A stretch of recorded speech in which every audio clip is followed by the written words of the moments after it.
All right, how's everybody doing? Thanks for joining the Three Brothers podcast. I'm sitting here with our great friend Jay Brophy, my brother Phil Manley. This is technically our first podcast, right? We've had the opportunity to do some interviews. I think if you guys have seen anything we've done in the past, we had a chance to speak with Frank Stams and Duran Grant right before the national championship game. After that, I think it was Cynthia Blake Stokes, the black female Republican, a great friend of ours we've known for years. She had just come back from the inauguration there in Washington, so she shared that experience with us. And of course, after that, we got a chance to speak with our friend, I won't call him our friend. Bernie Kosar, former Cleveland Brown great. And that was right before the Super Bowl. So Bernie shared a lot of his experiences, personal, things that are going on in his life health-wise, and obviously some of his great victories there on the football field. So I stated earlier that this is actually our first podcast, and the reason I'm saying that is because we have a structure to our show, and I think you guys are really going to like it. We're going to take on some topics that are trending. We've got some different segments. One is going to be our hidden gem. We've got a nice one today. I think you're going to like this one. It's another ex-pro ball player. I'll keep the rest of that under wraps. We have another segment that's called What Grinds Your Gears, and these are just those little annoyances that get on your nerves, right? We're going to have a little bit of feedback on that one from our listening audience. We'll put out a email address. But the final segment of our podcast is going to be 5 minutes with Phil. Trust me, you're not going to want to miss that, right? We're going to give Phil 5 minutes to just be Phil and kind of do what he wants to do. Before we get started, though, let me get caught up. I know it's been a couple of weeks since we've been on the air. What's going on? What's happening in your life? Get me caught up with everything. I haven't seen that. Well, Alan, I appreciate you asking, but actually I had a pretty shitty weekend. Okay. It was one of them weekends and nothing went right. There was a lot of stuff I wanted to get done.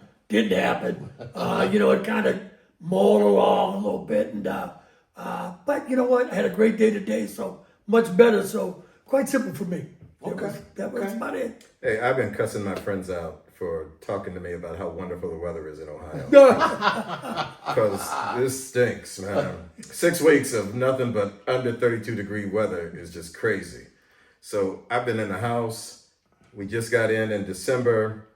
I've been cleaning up the garage and trying to get stuff put away, building shelves and all that stuff, and I'm about a week away from everything being done. So you're glad to be back home, honestly. Yeah. Well, hey, today, what was it? Yesterday was the first 30-degree day, about time. Listen, you know how those pictures pop up in your memory, like on Facebook? Yeah. I have a picture that popped up yesterday. It was Bill Kirk. I can't remember the golf course we were playing at, but it gave the date. It was February the 12th of 2023. And in the picture, Bill Kirk had on just a pullover, no hat, no gloves, no turtleneck, sunshine, grass everywhere. This is February the 12th. Wow. So we were in full golf mode.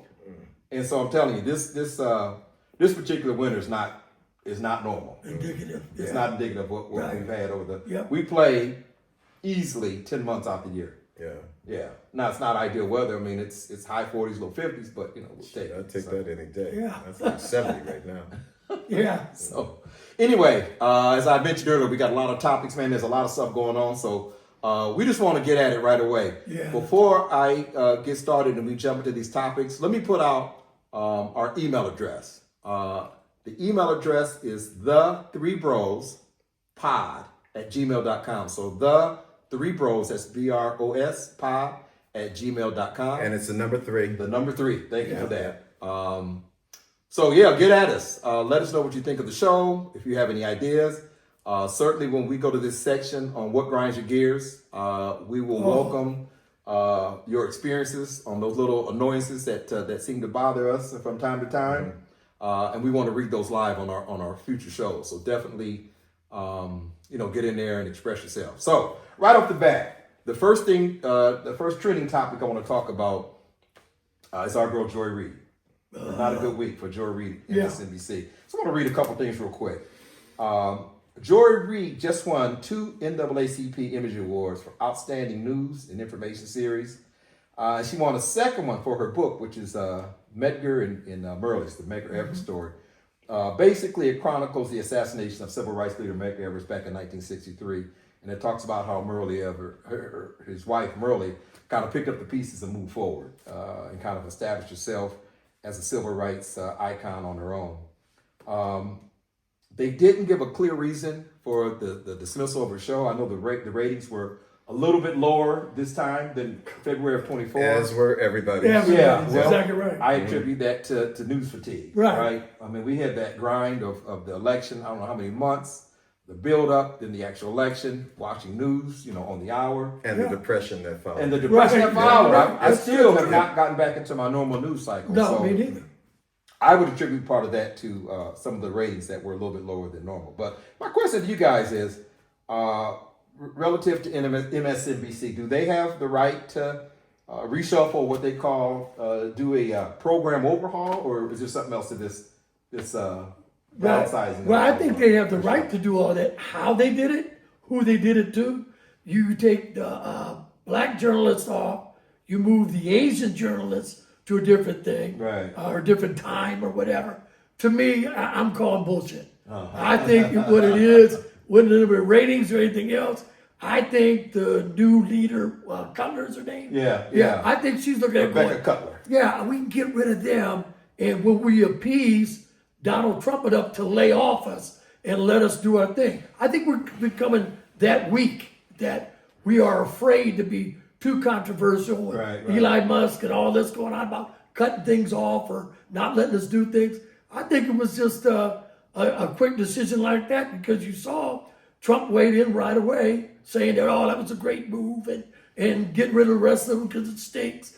I think it's BS. I think it's just it's a terrible timing thing, period. I'll tell you, I'll add that I think that Joy Reid is the only unapologetically black person in mainstream media in America today. There's nobody else. There are people that sort of curb what they have to say so that they can be safe and fit the narrative and all that.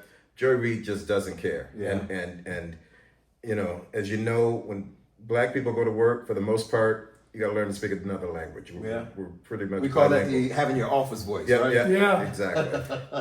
She was the only one that did not have that office voice. She spoke the way that she spoke. She said what she thought, and it was just authentic. And it's terrible that we're losing that voice. Quite frankly, I hate that we're losing that. I don't know a lot about this Rebecca Cutler. I don't know if this is some kind of move to appease Trump in the right there, but it was shocking. As she's newly installed president there at MSNBC, so right. But why this quick, or why the reshuffling that quick, and why certain people are going or not? Rachel Maddow and them all spoke out in her defense because they were shocked. Yeah. Right. So I mean, no, I'm not. I'm just not buying it. Yeah, and there's a certain chemistry there too. When folks work together like that. So be interesting to see how this turns out. So okay, go ahead. Nobody in America is above getting fired. That's true. right. That's right. Believe that. Yeah. Believe that.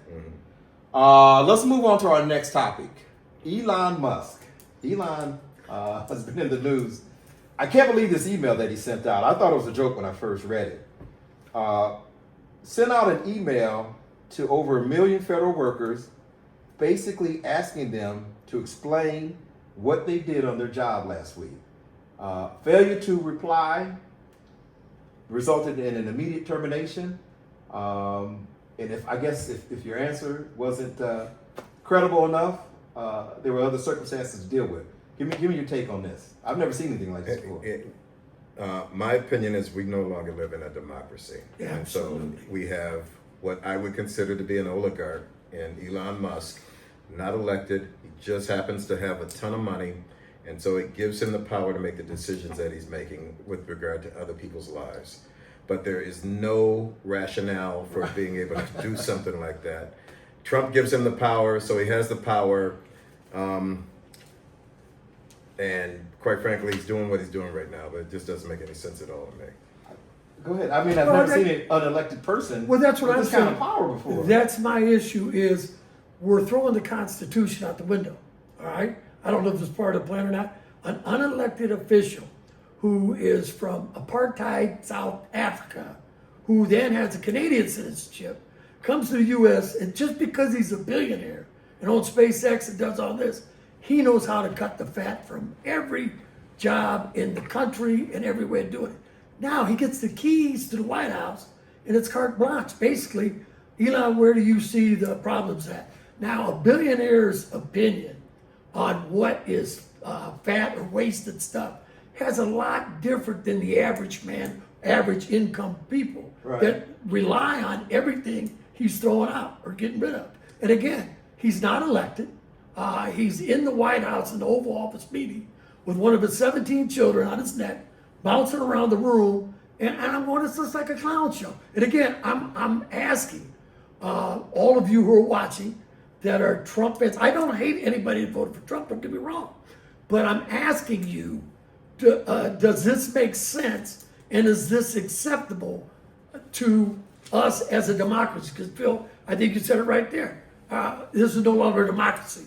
When you have a person come in and is able to do that and have no safeguards, no vetting, no anything. Right. How did this happen? How did they come together? How did this relationship develop?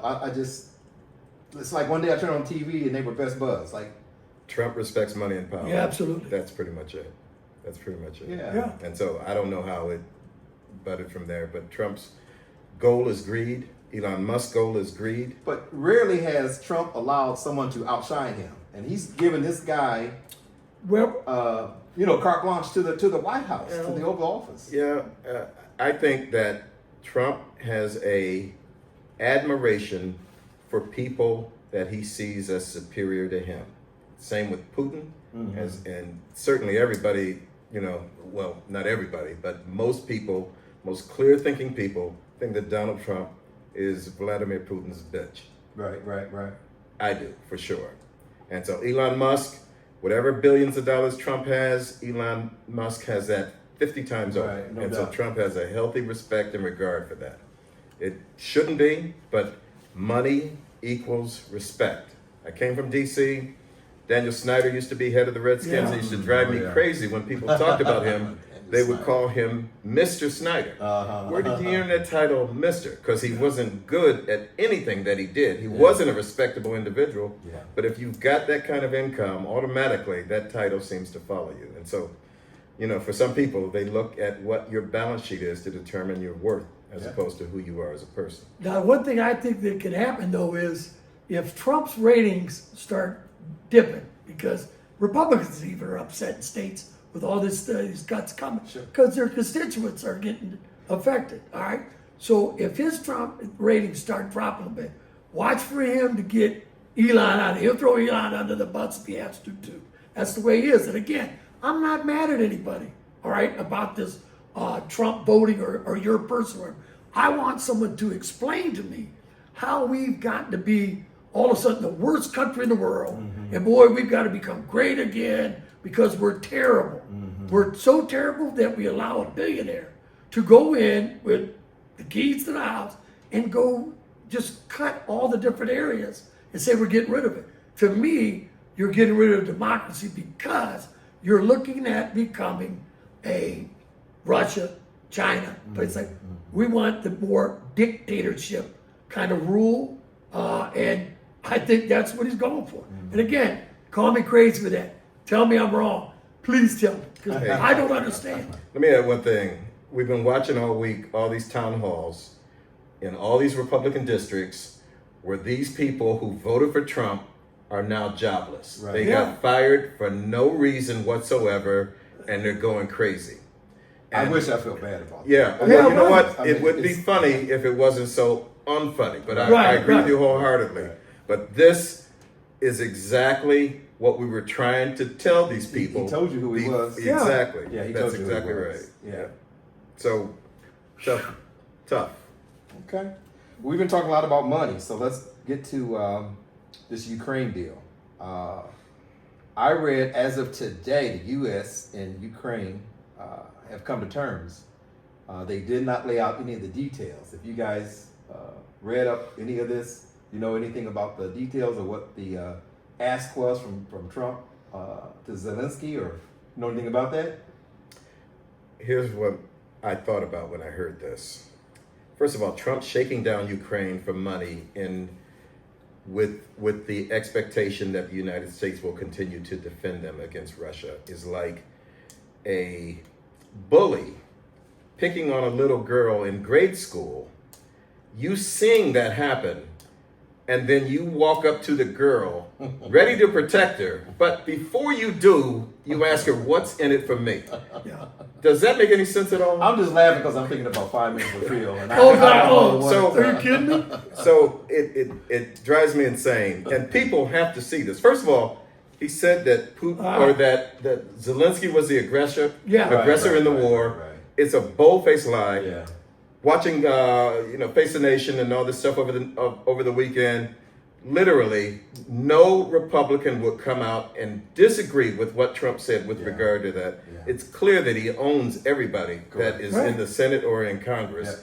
And the denial of truth is just unbelievable with regard to this administration. They got a playbook and they got their marching orders. Yeah, well, what upset me too was, though, he was not short on calling Zelensky a dictator. Right. But would not call Putin a dictator. Correct. Oh, come on. You notice now. that. Yeah, that's big time. Their mineral rights, the things like that. It's kind of like two mob guys got together and said, hey, man, let's make this deal. Yeah. And like, if we can get this through and keep that part of Ukraine that has the minerals too, we'll share in that wealth too. I look at it and go, where are we as humanity in our country?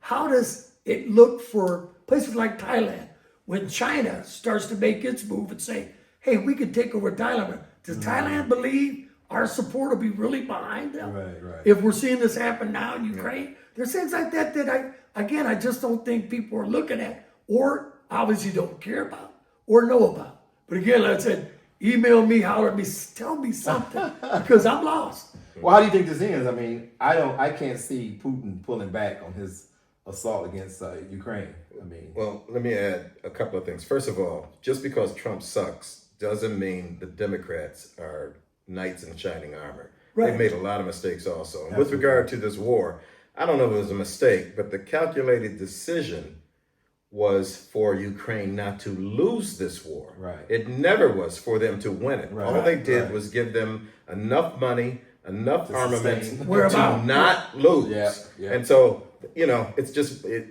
is, in a sense, money going down the drain. Yeah. What are we doing with regard to that? Yeah. So, but what Trump has done is he's taken the reins off of Russia with all the, all the sanctions that we had, Right. supported placing on them. And basically we've taken away all our leverage with regard to that. Yeah. So there's just nothing more that Russia has to fear with regard to what they're doing in their aggression. So how does this end? What do you think? I don't know, and that's I don't scary either. part. It's Yeah. like the other nations are getting involved, all that. You only so much, but we know that something's got to be done with regards to the United States, Russia, and Ukraine. That Ukraine's like being left out of the conversation, and it's got to be a deal that is acceptable to everybody. And again, there's something I don't know where we're headed and what it's going to happen. Okay. Let me mention real quick once again, we are the Three Brothers Podcast. That email address is the Three Bros Pod, the letter 3, at gmail.com. So don't forget to hit us up. We'd like to know what your thoughts are, any questions that you have, and any other content that you'd like to see on the show. So utilize that address. Let's switch gears to something a little bit more local. I want to talk about our mayor. I just read today where the city council rejected the external police audit that he was hoping to get through. What are your thoughts on that? Well, and my first thought was to spend the kind of money, $600,000 to get an investment firm or law firm out of New York. Now, New York, one of the councilmen made a good point. We're in the Midwest. We can't pay New York prices. So first of all, that was a little outrageous because of the price. Secondly, I'm looking at it going, what advantages do we have hiring an outside source, a firm, to say that we want this the best police kind of intervention and community thing and all? The United States is pretty damn bad at this as far as police, guns, shootings and all. I don't think we need to spend $600,000 for some firm out of New York or Chicago to try to tell us how to work this out. That's something that could be done here. I think the money takes away from money can be spent well here, and there's got to be a better way of doing it. So let me ask you this then: why did they elect to hire someone out of state just for? You know They what? don't want the connection. They don't want anything internal. Yeah, you know what? But again, what help are they really getting from this? Yeah. I don't see the value in it when you need to sit down and get together and go over. Okay, you can get all the information from other states and the U.S. population of what's going on, Right. what's being done. Why can't we do that here? Are we not able to? Is our connections between the mayor, law firms, city council, is it fractured or something that we can't work on this together? I think money needs to be spent, especially with all the cuts and things that are coming anyway. Money's more well spent at home, and I think we can do that. Okay.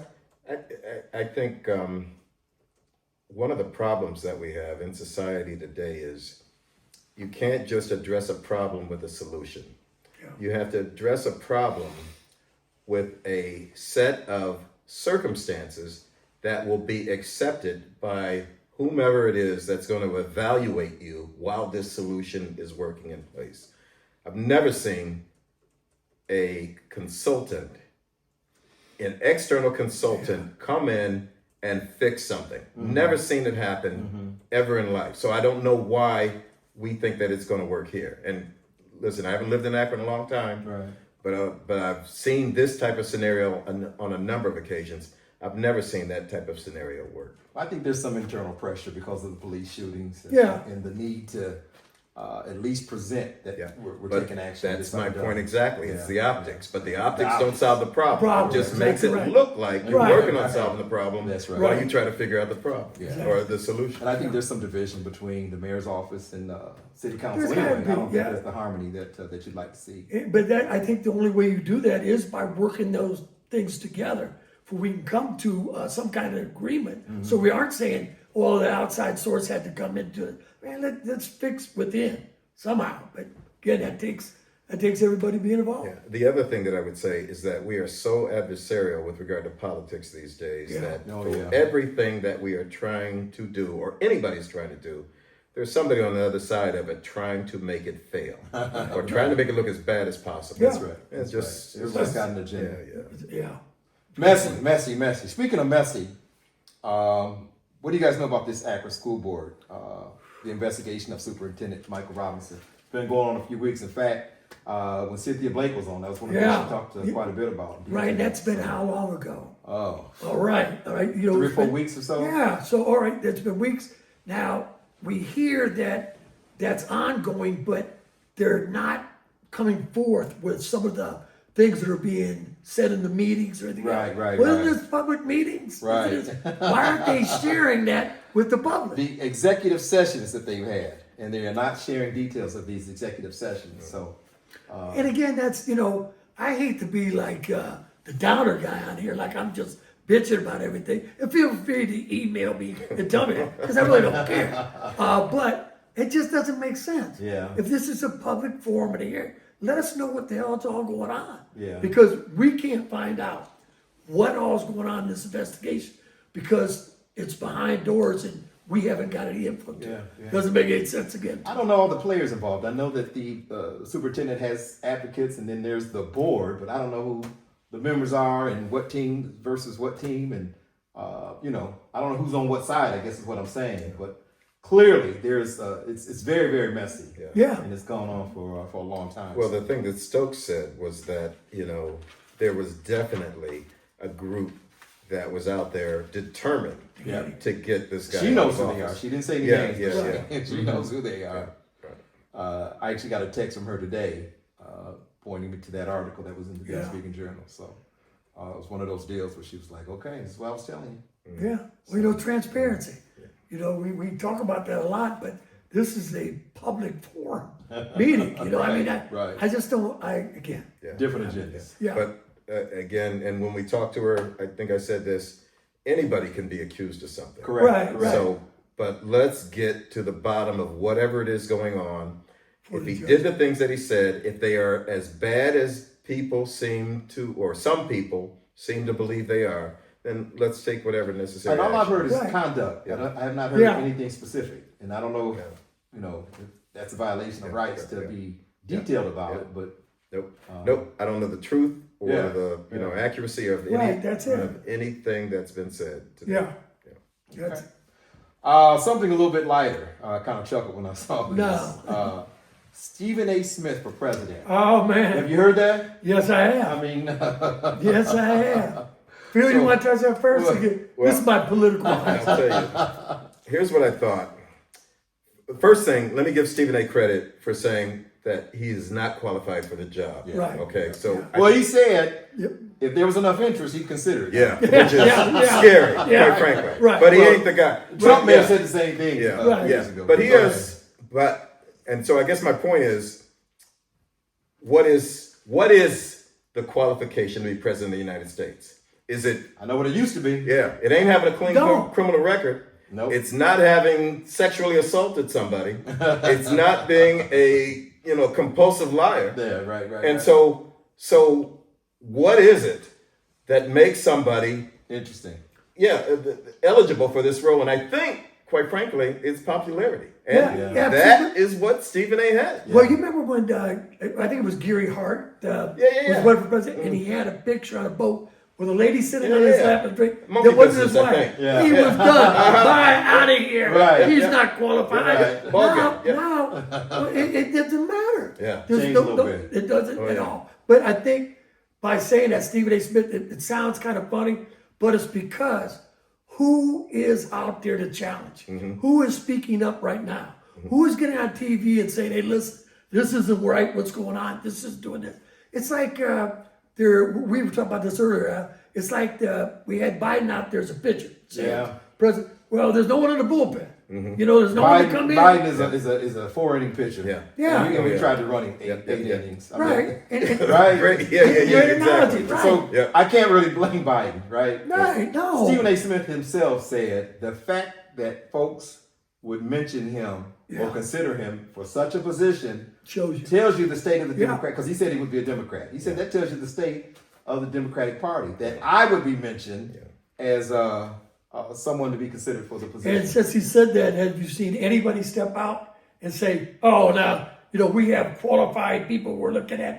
No, I No, know. quite frankly, people want his endorsement now. Yeah. Stephen A. Right. wields power Yes. with the Wields power. Democratic Party now. Yeah.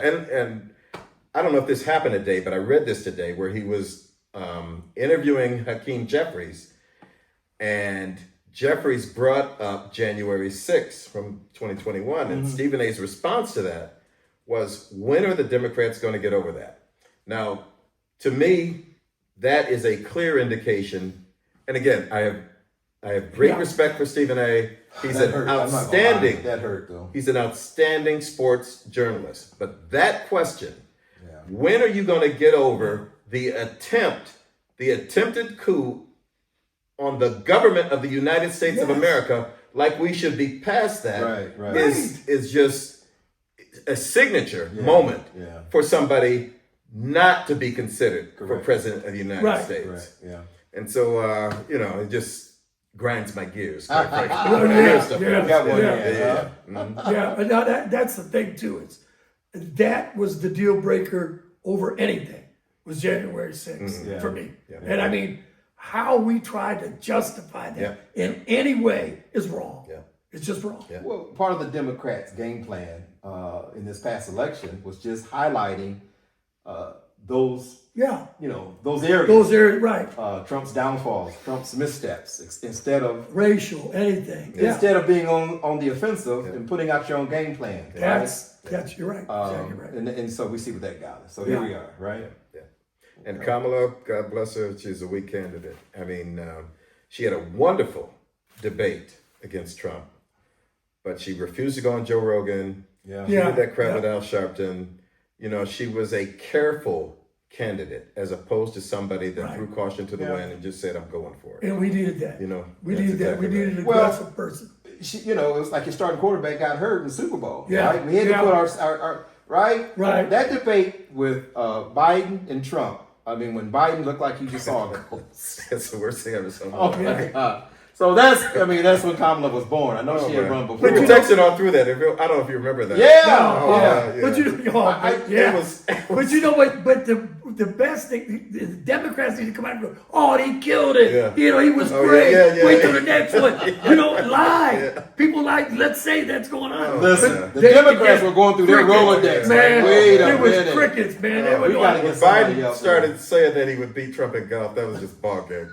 yeah, man. We're so off point. Yeah. Oh, that was terrible. But you know, Kamala came in like a lion. Yeah, I mean, you know, the momentum she had behind her, and Well, the vice president thing didn't go well either. Because I think Walt Welch, whatever, they called him off. They tried to present him as a nice guy. Yeah. And oh man, that didn't work well at all. I think and he's Shapiro- good, but I didn't. Shapiro would have Shapiro. he would have went toe to toe with Vance there, just from a position of articulating our game plan. Waltz was not good. Yeah, and full disclosure, I thought Vance was outstanding. He was outstanding. Yeah. He was outstanding. Yeah. But Waltz, if I'm saying his name Yeah, right, well, it doesn't matter. there was enough.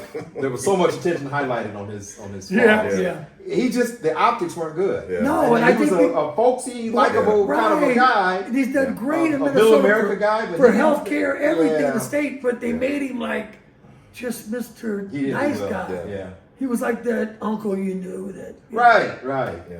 Yeah, that So didn't work. here we are, right? Yeah. Hey. All right, let's talk about something good. All right. This is our sports section of the conversation. Yeah. Wanted to start off with the Eagles. Now, obviously, the Super Bowl's gone and past here, but there was some information today that said the Eagles had declined.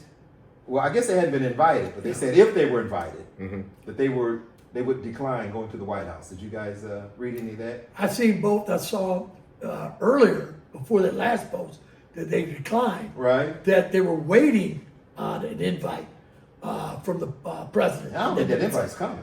You know what? I'll be honest. I don't think so either. And, so.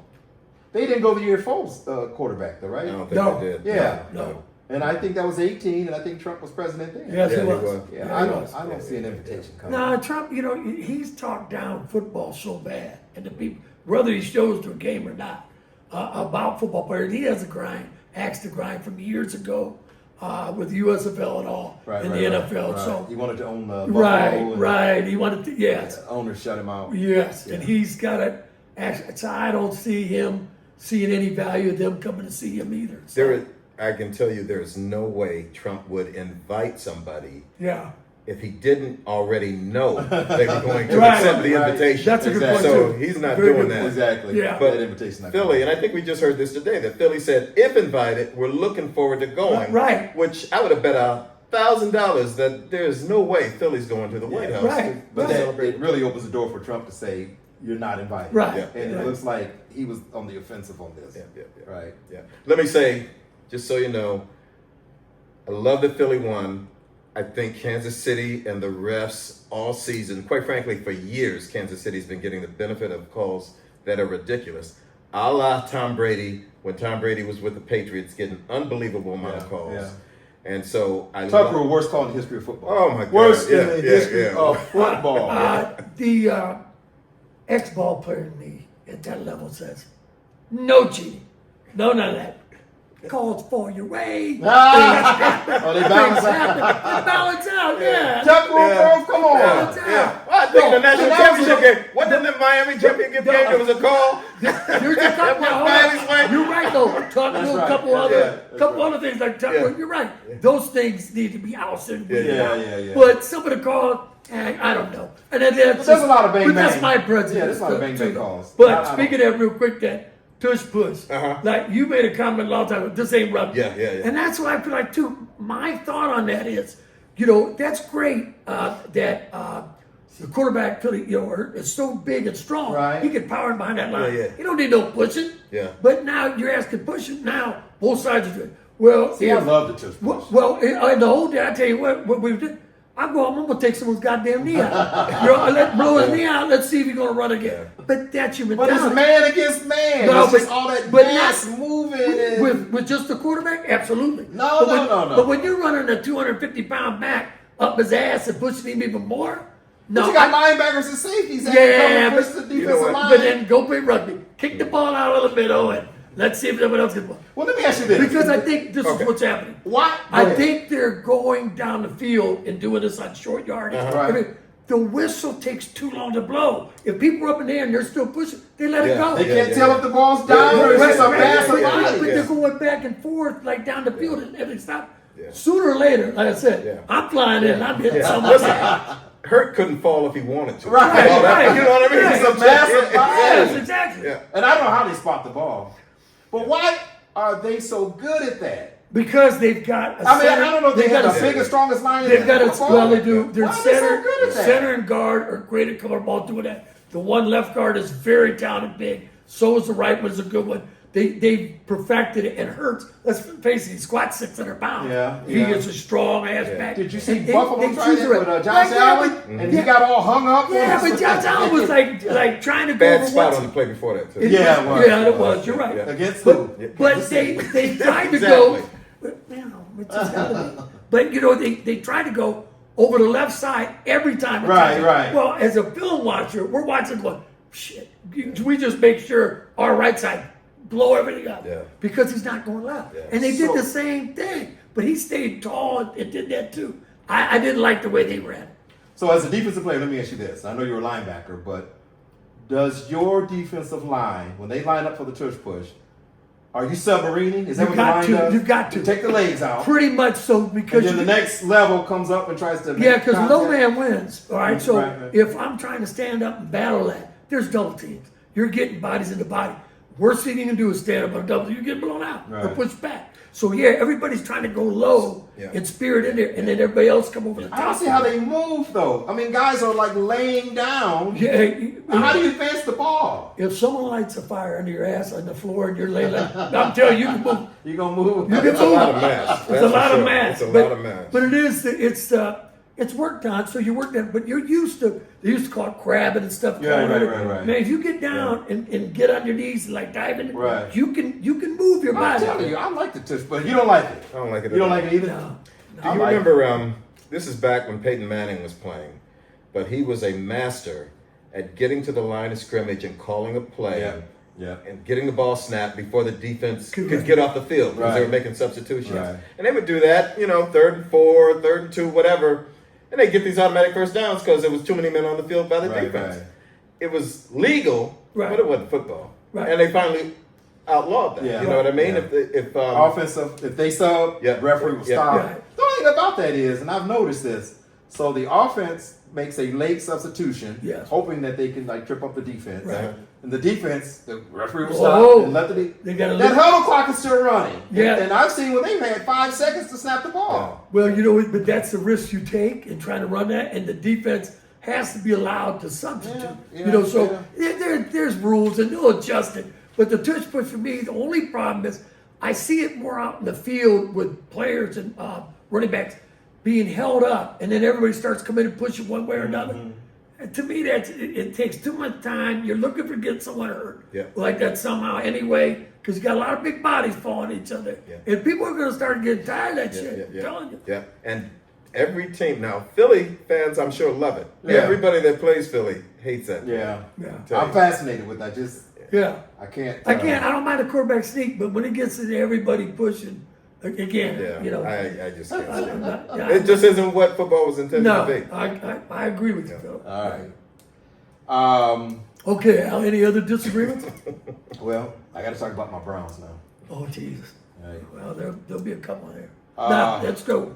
Miles Garrett has asked for a trade, as everybody knows, and there's all kind of rumors about possible destinations. The latest one I heard was actually Philly. Yeah, For Miles. because they'll lose Sweat, their defensive end. Yeah. They'll lose him. And believe me, the one reason I could see him really going after it is they don't want to give him up with Washington. Because Yeah. Washington be the next team. Washington's on that's the trying to get him. they on the come up. Because Yeah. Allen, their defensive tackle, is looking for a trade maybe. That's but right. That's they right. need an edge rusher. What happened to our guy from Anybody. State? At Washington. He has never panned out. Oh, no. Chase Young, you talking about? Yeah. He went out Is to he done? He went to the 49ers. He's still playing, but He went out to the he's 49ers. like year to back it year, up. different Okay. teams, man. Yeah. He's He had a pretty good rookie year, though, right? Yeah. But that was it. But yeah. Yeah. I think, well, I don't know, but it seems like it was a motivational issue with him. All the talent in the world, but, he got paid, and that's pretty much it. Yeah. Well, But that I think- quarterback is just completely. They were 4-13 the year before. Oh, no. Did you say Redskins, by the way? Yeah. Or did you say Commanders? Oh, Commanders. Oh, Yeah. Commanders. Yeah, Oh. yeah. Listen, everything about that team that I hated is now gone. Yeah. Snyder, RG3. RG3. Yeah. Stand him. Listen, I could. Now he was an excellent announcer for Yeah, broadcasting. right. He was excellent at that. Right. As quarterback for the Redskins, he Yeah. was a diva beyond diva, man. He was just untenable. So he drove me crazy. So it was Snyder, it was RG3, and it was the history of that name, Redskins, that drove me insane. Yeah. Like they wanted to say that this is not a racist name. Right. Yeah. It's just how can you be in so much denial about Right. that? So they changed the name, they got rid of the owner, new quarterback. Yeah. And you move. There's nothing for me to, and I leave. That's exactly right. So I got nothing. Well, I don't know. I love for You them. still hate Baltimore, though. I don't hate Baltimore. Okay. I don't hate them because it's long enough. It's water under the bridge now. I like the Ravens. Okay. I like the Steelers more because I became sort of a Steelers follower. Yeah, And listen, I'm gonna look in this camera and say this. I'm sorry. I couldn't take that shit. It's like watching your kid get his ass whipped every week. I had to go with somebody that could beat the team I hated, and that was the Ravens at the time. So Yeah. Steelers were only one team that could do that. I had to get behind the Steelers. But I like those two teams for one reason: the Steelers and Ravens. Yeah. They draft well. Draft they well. build well. Yep. They'll draft the guy, 2 linemen in the second And round. the most Joe important thing, Spo from everything, right? they always have and culture. they start and play 10 years. They That's always the word. have Right? culture. That's They the don't word. go out and do that. They build Yeah. their Yeah. roster the Yeah. way Yeah. you Yeah. should. There's the Steeler way and there's Yeah. the Raven way. Yeah. And if And I just remember they got rid of appreciate Plaxico Burress when he was Yes. like in his, Yeah. he was Yeah. a budding superstar. Yeah. Yeah. But he didn't do things the Oh, they had Steeler way. Le'Veon Bell. Yeah. What was the wide receiver's name that was nuts? The other Oh, one. yeah, they got Brown. yeah, Antonio yeah. Brown. Yeah. That's exactly right. Yeah, if you don't walk the way they Right, but you know you're what? gone. And as a player, you understand that going there. Yep. You appreciate it. Yep. I heard the same thing with Belichick. I had a couple guys tell me, you walked in as a traded player in a Bill Belichick meeting. As you're walking in and you say you're a defensive lineman, he may come up to you and go, and playing this week, what's your assignment? This, that, who you playing against? He quizzes the shit. You better know your stuff or you're going to see the door.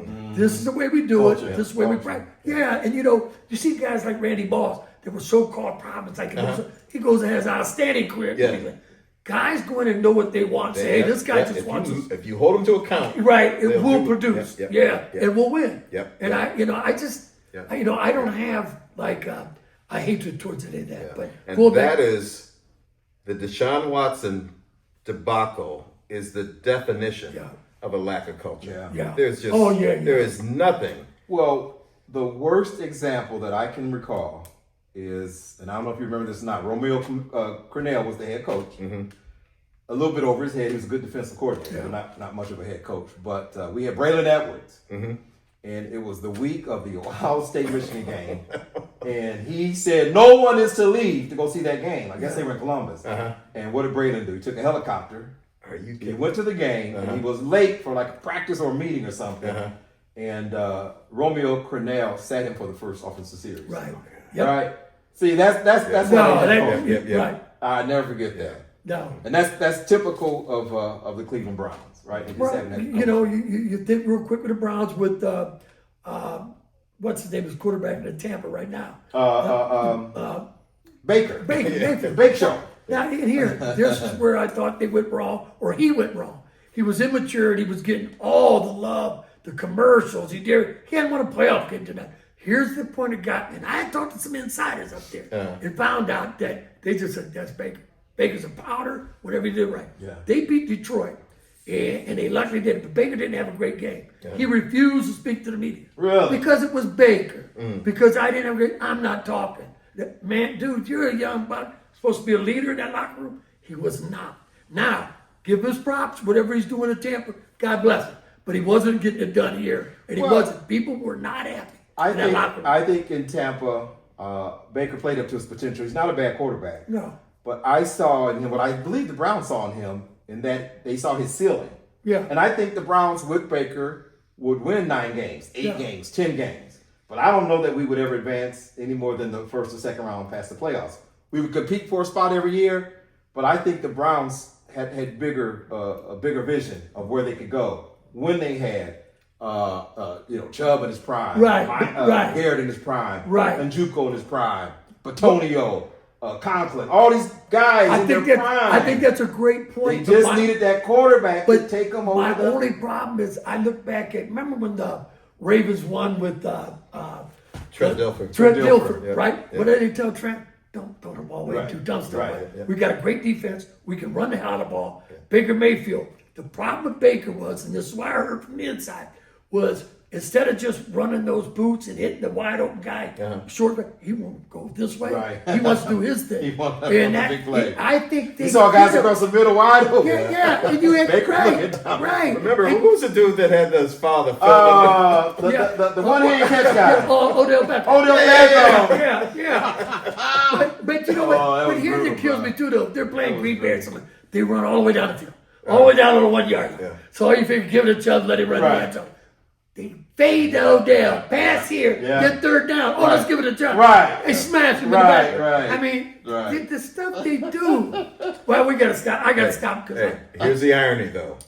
In 2025, the Browns are looking to sign Baker Mayfield. No way. Oh, no. His name ain't Baker. His name is Sam Darnold. Oh. Or his name is Kirk Yeah. Cousins. Yeah. But it's Baker Mayfield, quite Yeah. frankly. And there is a ceiling. I don't think Kirk Cousins has ever won a playoff game. Maybe he has. Correct. Okay, but Sam Darnold damn Well, sure hasn't won a playoff game. Let me say this, though, and I'm not a huge Kirk Cousins fan. I'm not mad at him, but he definitely has a ceiling. I think the plan is, and I could be wrong, I think the plan is to use the second pick to get a quarterback, be it Shador or Cam Ward. I hope it's Cam Ward. And then stabilize that position with a veteran, like a Kirk Cousins. Now, they can't get Darnold because Darnold was going to command bigger bucks. But I think Kirk Cousins is in that wheelhouse of salary where they could sign him not under pressure to play their top Right, quarterback. right. Should they go in that direction? And that plays into, though, is that leading into Myles Garrett's role of saying, listen, I want to be a part, I want to win.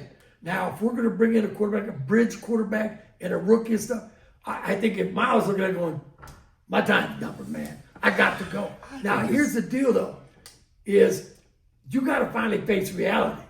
All right, is losing Myles Garrett to get whatever you need to build around this team worth it or not? Because the guy doesn't want to play, he wants to leave.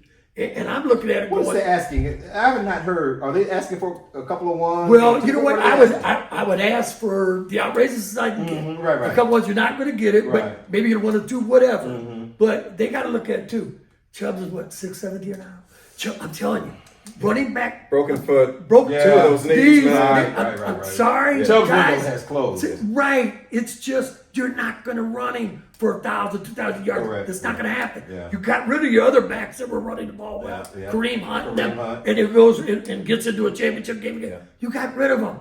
You got an offensive line that's kind of depleted. Guys are thinking about retiring. Batonio's talking about retiring. There is. Conklin's definitely out of Conklin- gas. Right. So where do we go? Yeah. All right. Where do you go? To me, and I hate to say it to Browns fans, but you're going to have to look at the salary cap and money and say, okay, do we got to reload?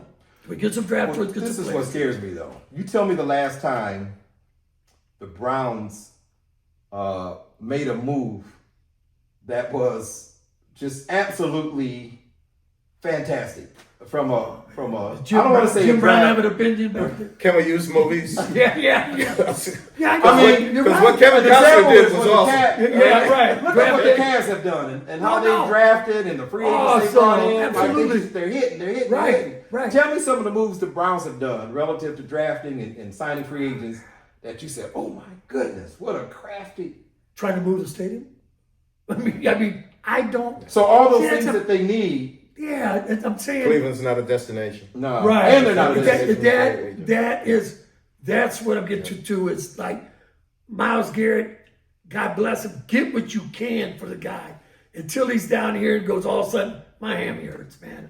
I'm saving myself till you get rid of him. I just see something like that playing out. He's coming to the end of his prime. Absolutely. Well, okay, but he's like 28. Yeah, but you got like 4 good years of Those him guys going. will feel that he's in a fighting match every Yeah, yeah. Oh, play. yeah, absolutely. 2 and 3 I guys. mean, so he takes a play off. I mean, and those do- 28 dog years, he's about Yeah. 35 years old. He deserves an to opportunity. go Yeah, to yeah, a winner. he does. He He really does. does. And I He's not a remember- 28-year-old kicker. Yeah, and he's never talked bad about the Browns. He's never like Oh, shot no, him he's been a down. model guy. Model Yeah, citizen. yeah, you know, except he likes to speed a little bit. But hell, he I does. wish the best for him. Yeah, and I have come to grips with, Browns are not going to be good for a long, long time. Yeah. And that's your best player saying, Yeah. I'm looking at what we got, And I don't I'm not- believe this is Right. enough. This just Right. isn't going to work. No. I got to go. And I think that's one of the reasons he's pushing for this move to Brook Park.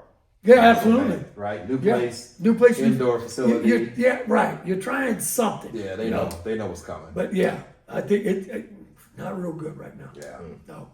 All right. So, what should Cleveland do with their quarterback situation? I know we talked about possibly taking that number 2 to get a quarterback, maybe getting a veteran. What? Well, my thought again is, what are you looking to do? Are Well, you looking to kind of reload and make some moves? Let me expand on that question because the Browns need obviously way more than just a quarterback. Quarterback Oh, sells yeah. tickets, I get that. But in light of what we're talking about with Petonio possibly retiring, Cochran's on his last leg, Miles may, go Sign somewhere a else. veteran. Chubb is going to try free agency. If they were to give up the number 2 draft position, that could bring them, and I'm just being devil's advocate, that could bring them the amount of draft choices that would expedite this rebuild. Because they need linemen. They need wide receivers. They just got rid of their safety, the all-pro safety. Yeah, they're going to need another Thornhill. quarterback. Denzel Ward got another Yep. 2-3 years at best. At best, So they need a lot of players. You can get a Cam Ward or a Shador or whatever with the second pick, but they have a vast amount of needs, and the only way to get those right now with the small amount of equity they have is to leverage that second pick. and who is the quarterback on their roster that would be, say, like, Nobody.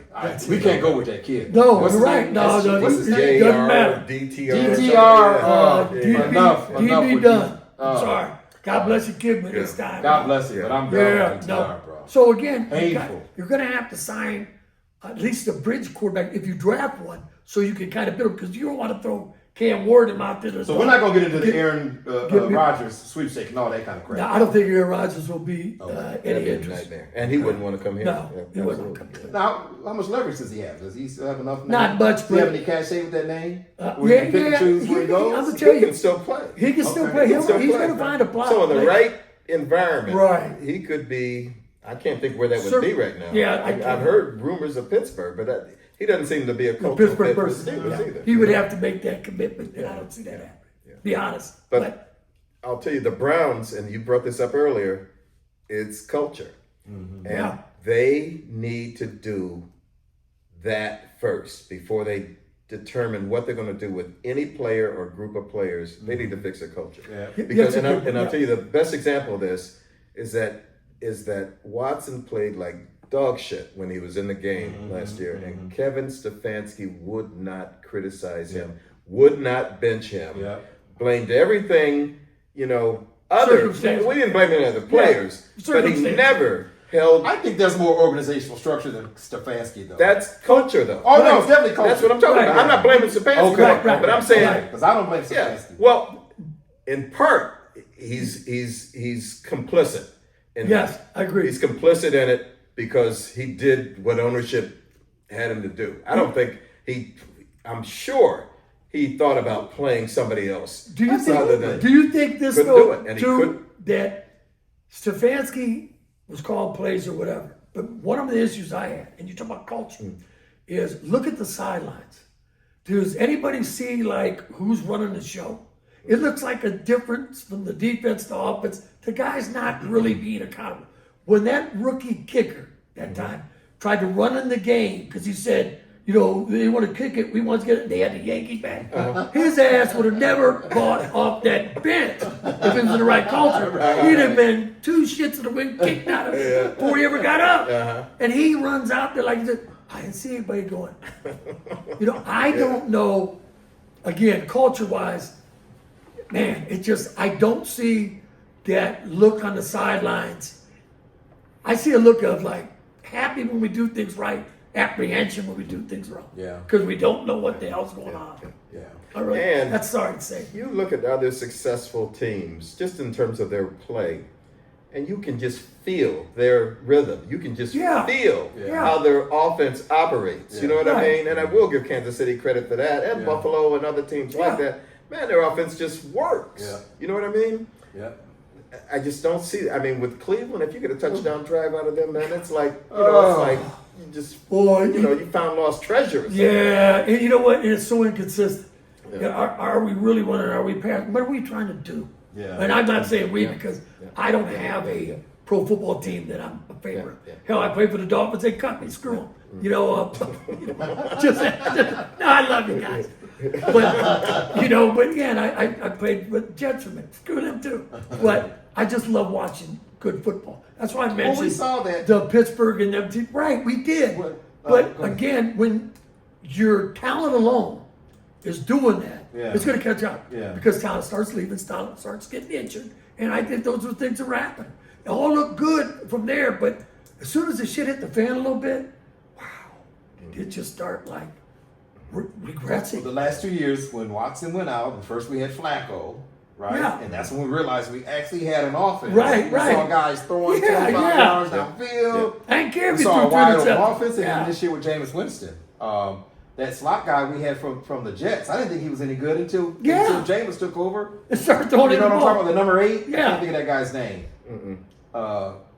Junior, can you find But that? even Judy wasn't playing that great. No, until Jameis exactly took right. that Number over. 8 slot back we got. That's because no from one the was seeing Jets. any balls. I mean, they couldn't get them to him. But like, it's Slot just- back. I said oh. he's a slot receiver.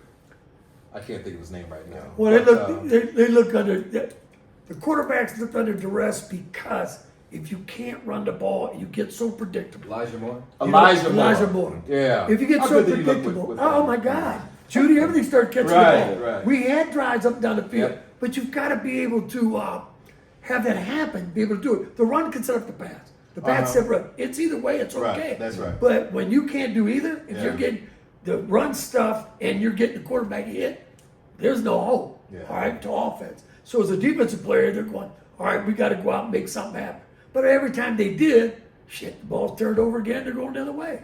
So I mean, it's just, I don't know. It's boy, I'm glad I'm not a part. Well, let me ask you this. Now, I don't remember you ever playing on a bad team. High school, college, pro, right? Yeah. Uh, First year at Miami wasn't great. Okay. We were The young. Jets team wasn't good, was it? But but they were competitive, right? Yeah, It wasn't. but they had Joe Walton, head coach, Joe Klecko, and all those defensive guys, and it was kind of like,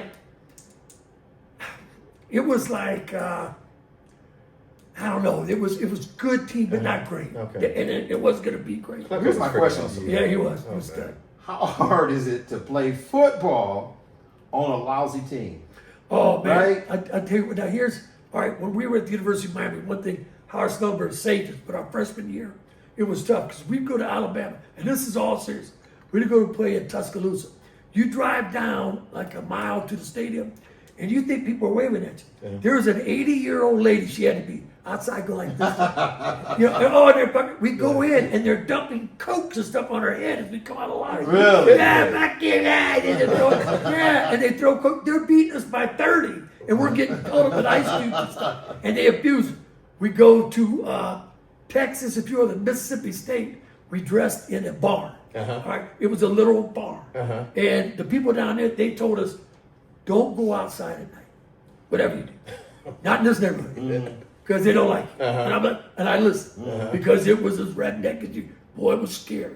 And we got treated like shit. We played at Florida. They're bombing us with oranges. Next thing you know, a pipe comes out the field. Whoa. A pipe like this. So everybody's around, put your helmets on, put your helmets on. It's 180 degrees. We're getting our helmets back on.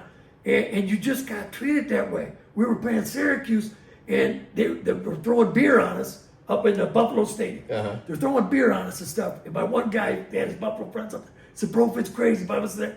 Sure enough, man, this guy was drunk. They didn't like what he was doing. They stuck his shoe off down his shirt and flipped him over the wall onto where our team was sitting. That poor dude hit the man. The cops came, got him. They were throwing beers on him as he left, and I'm going, wow. So that made it real tough. But I wasn't playing much. I was a tight end, a freshman. I wasn't playing much, but I'm going, Jesus, we get treated like this everywhere. Well, but then we remembered that, and Howard preached that to us. We didn't take that shit no more. So then it got to be a different story. We're gonna whoop your ass. Yeah. And that changed everything. But to play on a losing team, man, especially in the NFL, because I remember my buddy Mark Brown played linebacker. Came up to me, it was like second year, so we were going to a playoff fight. But he looked at me and said, bro, I'm beat. And he goes, you know, if we don't make the playoffs, that's what I'm thinking. You got at some point. I ain't that upset. I went, damn, Mark. You know, I went, I'm not too worried. Think about the Browns. I'm not too worried. Right. So you're getting, now they're playing 17 games. It'll be 18 before you know it. Right. Because that's the way it's going to work. But you got to expand the roster and all that. We can get to that on it later.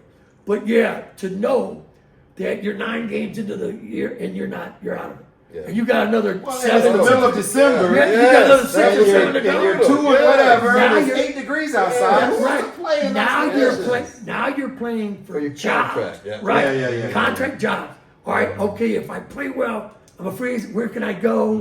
Things like Get some that. tape. Or right, I got to be on film, or at least kept here. I can't lose my job because that's your livelihood. Yeah. So, but Well, if you're a Miles Garrett type guy, well, That's Miles, what I'm that's saying. not a good example But- because he always plays hard. Yeah, but if you got a guaranteed contract and you're the best player on the team and it's 2 degrees outside and you're 1 and 16, hold on. Yeah. Oh yeah. You got that all Nick. hits your warm up's a little tight. I don't want to tear this up. You know, Okay. I mean, that has to happen, right? Shit, yeah. Because, Okay. and again, not saying that guys couldn't get it out to play, but the NFL is not for long. Yeah. Believe me, they just soon cut you. Then they love you while you're making the money and doing well. They hate you. They don't give a shit about it afterwards. Boom. So Fans right, too, by the way. yeah. So I'm like, so Miles Garrett is just like, to me, it's a no-brainer. If I'm Miles, I'm just saying, I ain't playing, man. I'm waiting till you trade me. Yeah. All right, because I've got 4 good years Yeah, maybe yeah. to go out and try to win one. Yeah. And he said he Yeah. didn't come here to not go. He wants to go to camp, but he wants to win. Yeah. So he wants to go to the Hall of Fame. But I don't want to just come as a loser. Yeah, And be a great sack guy. Yeah. I want a chance to win. Nope. So, and again, I think the Browns, they're just, God, I just don't think they're in any position to really pay him and try to keep him. Can you imagine him on a dominant defense? Oh, where there was good. another guy And they're on freeing the you other up? end, you know what I mean? Yeah, exactly. Yeah. Well, you saw when their defense was real live up front. It was a beast. Yeah. Them guys up the middle playing. Yeah. I'll tell you, their defense looked awesome. Okay. Let me, I guess I should remind folks again, this is the Three Brothers Podcast. Our email address is the3brospod@gmail.com. That's the number 3, and bros is BROS. The3brospod@gmail.com. Definitely hit us up with ideas. Tell us what you think of the show. If you have any ideas you want to share with us, feel free to do that. We got a couple other sections coming up, or segments, I should say. One is what grinds your gears, and you got to stay tuned for 5 minutes for Phil. I don't know. I have no idea what his 5 minutes are going to entail, but guarantee you're not going to want to miss it. What I want to talk about before we transition to another segment, I gotta get into my Cavs. There you go, buddy. They got me on fire. Now right this is good fun time. Yeah, this is fun talk. Couple of trades here lately. The one that got, I guess, all the press was Luka to LA for AD over there in Dallas. Let me ask you this. What trade in your mind is more impactful, right? Forget big city and all that kind of stuff with the bright lights. Luka to LA or DeAndre to the Cavs? It's going to be funny. And I tell you, it's going to be funny to say this, but it's DeAndre to the Cavs. For one reason, Luka and there's fine. And I tell you, with LeBron, Luka, they may win a title. I don't know. But that's kind of a long-term deal, too, for LA. DeAndre Hunter was brought in to be the piece to beat Boston. We're going to be entitled now. Correct. We're not waiting. We're there. And I really, you always hate to see LeVert and Yang. Those guys are great guys. Right. But that's the right move. Yeah. They needed a 6'8", 9" wing that's got length that can play. Yep. Tatum, Brown, those Perimeter guys. defender. Perimeter defender. Tough. You can knock down the shot. Can knock down the physical. And our bench, to see who are on the bench. And I was kidding earlier. The sneaky little sign for that 12 spot that was open was Jalen Green. Jalen Green. I'm telling you, we got out of New Orleans. Don't sleep on this cat because he's got history with Atkinson, and Atkinson loved him. I was hoping he'd come available. He's a scrapper. He's a defender. He's 6'5", 200 pounds. 220. 220. Yeah. And he's not afraid to take shots, not afraid to mix up, not afraid to rebound.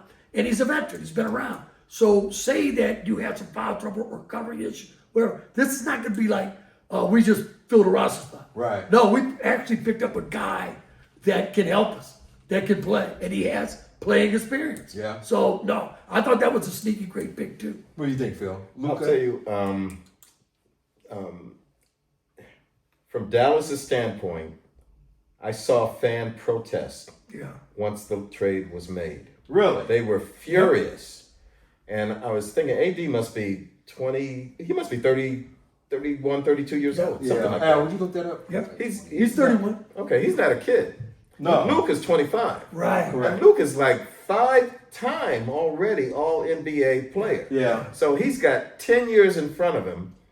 Now, I don't know what his injury history has been, but it cannot be as bad as AD's injury history is. And AD, as a matter of fact, went out the first game in Dallas. Right. So he's out for an extended period of time. He's 31? Yep. 31. not too okay, bad. okay. So 31 versus 20 is 6 years. I know, Dallas is... But LA, I didn't hear a peep from LA Oh no. saying, damn, we let go of AD. Right, They didn't right. say a damn They thing. love Well, to yeah. get Luka. So Luka's a bigger draw, bigger star. Yeah. Let me a couple things. First of all, when that trade first went down, and I'm talking about Luka to LA, AD to Dallas, for the immediate future, I thought Dallas had the better of that, notwithstanding AD's injury.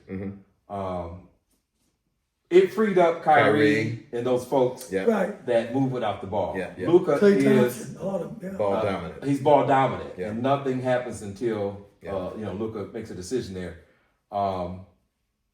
I thought AD gave them what they needed. I thought they had enough offense, even losing Luka. And I've seen Dallas play with Luka in foul Yeah. trouble. Luka Yeah. missed a few games. They look like a different team. Yeah. The only thing they were missing was somebody in the middle that was Score. a score and defensive minded. So AD gave them that. It's unfortunate that AD got hurt, and it looks like a bad trade. I don't think it's that bad a trade.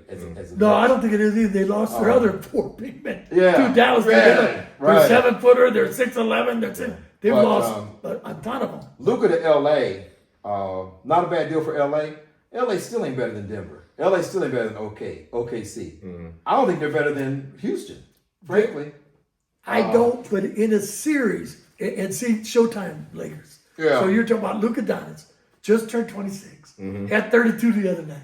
God, they'll love him. Yeah. And if anybody can help him with his weight, because they said he smoked, drank. Right. Oh, Dallas, again, what kind of culture you got in there? I love Jason Kidd. I'm like, Yeah. God damn, man. Yeah. Cut out the cigarettes and, Right. do something. Get away. But LeBron is the kind of guy that can take Luka aside and say, Older, listen, dude, established. I got one more Legend. year or something here left, and we're getting your ass in shape. Yeah. You're using my chef. Yeah. You You know, if hanging you out with smoke, me. don't let Right. me see you.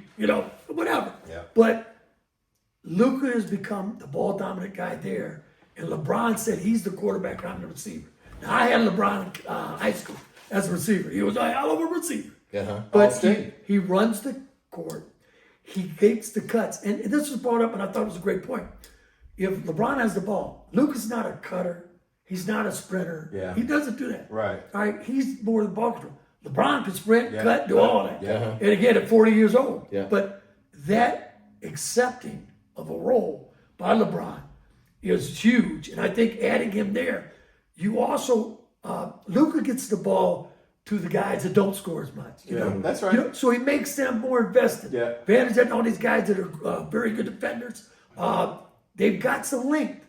Now, Hachimura or whatever, the guys, they don't have a true center yet. Right. But they doubled on Denver's Joker. Yeah. The other night did They a had a good nice job. game plan. Yeah, they had a nice game plan. Yeah.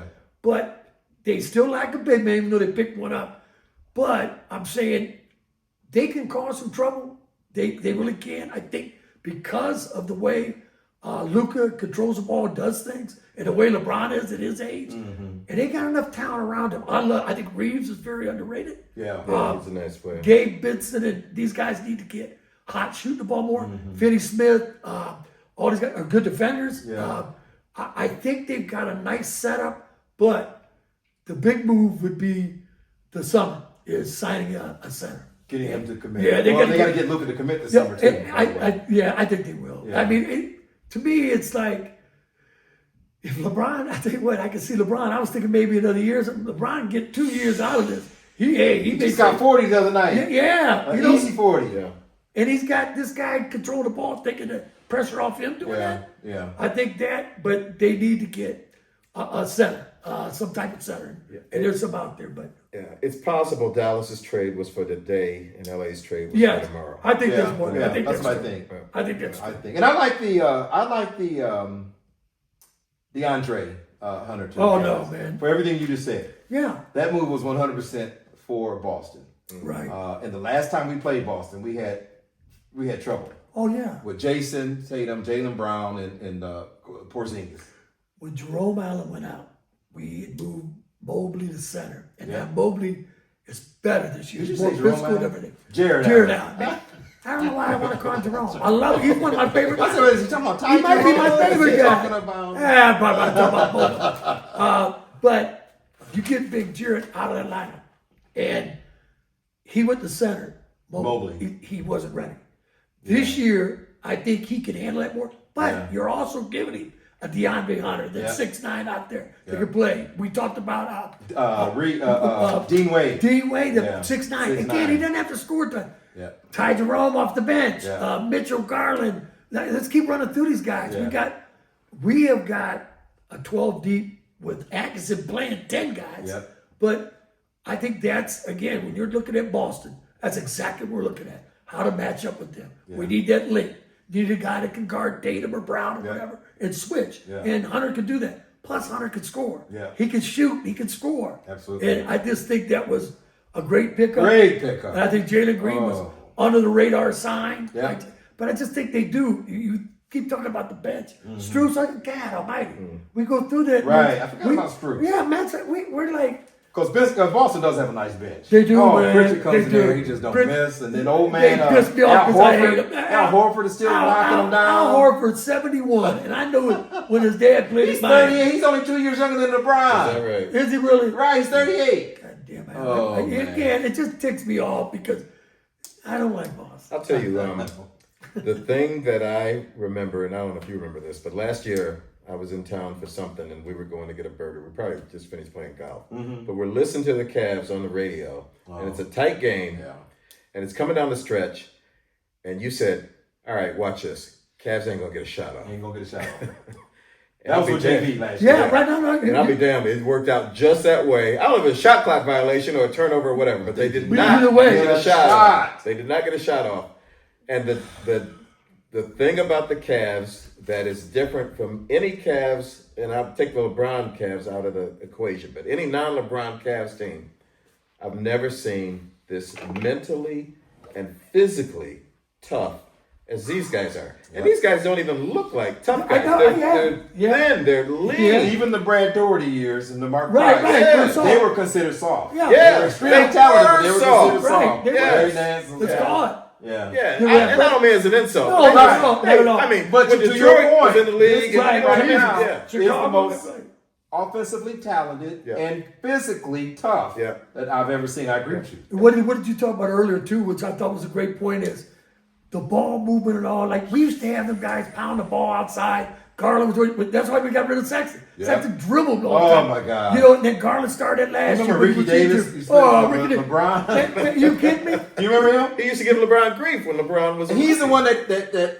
tried to get a triple double, so he threw the ball Oh, against I think right back- the other yeah, backboard so yeah. he get a rebound. Yeah. So he get a, Rick wasn't playing, man. He was hated into that. it. He was so jealous of LeBron. No. Anyway, go ahead, Murphy. I'm Well, yeah, sorry. but you know what the thing is?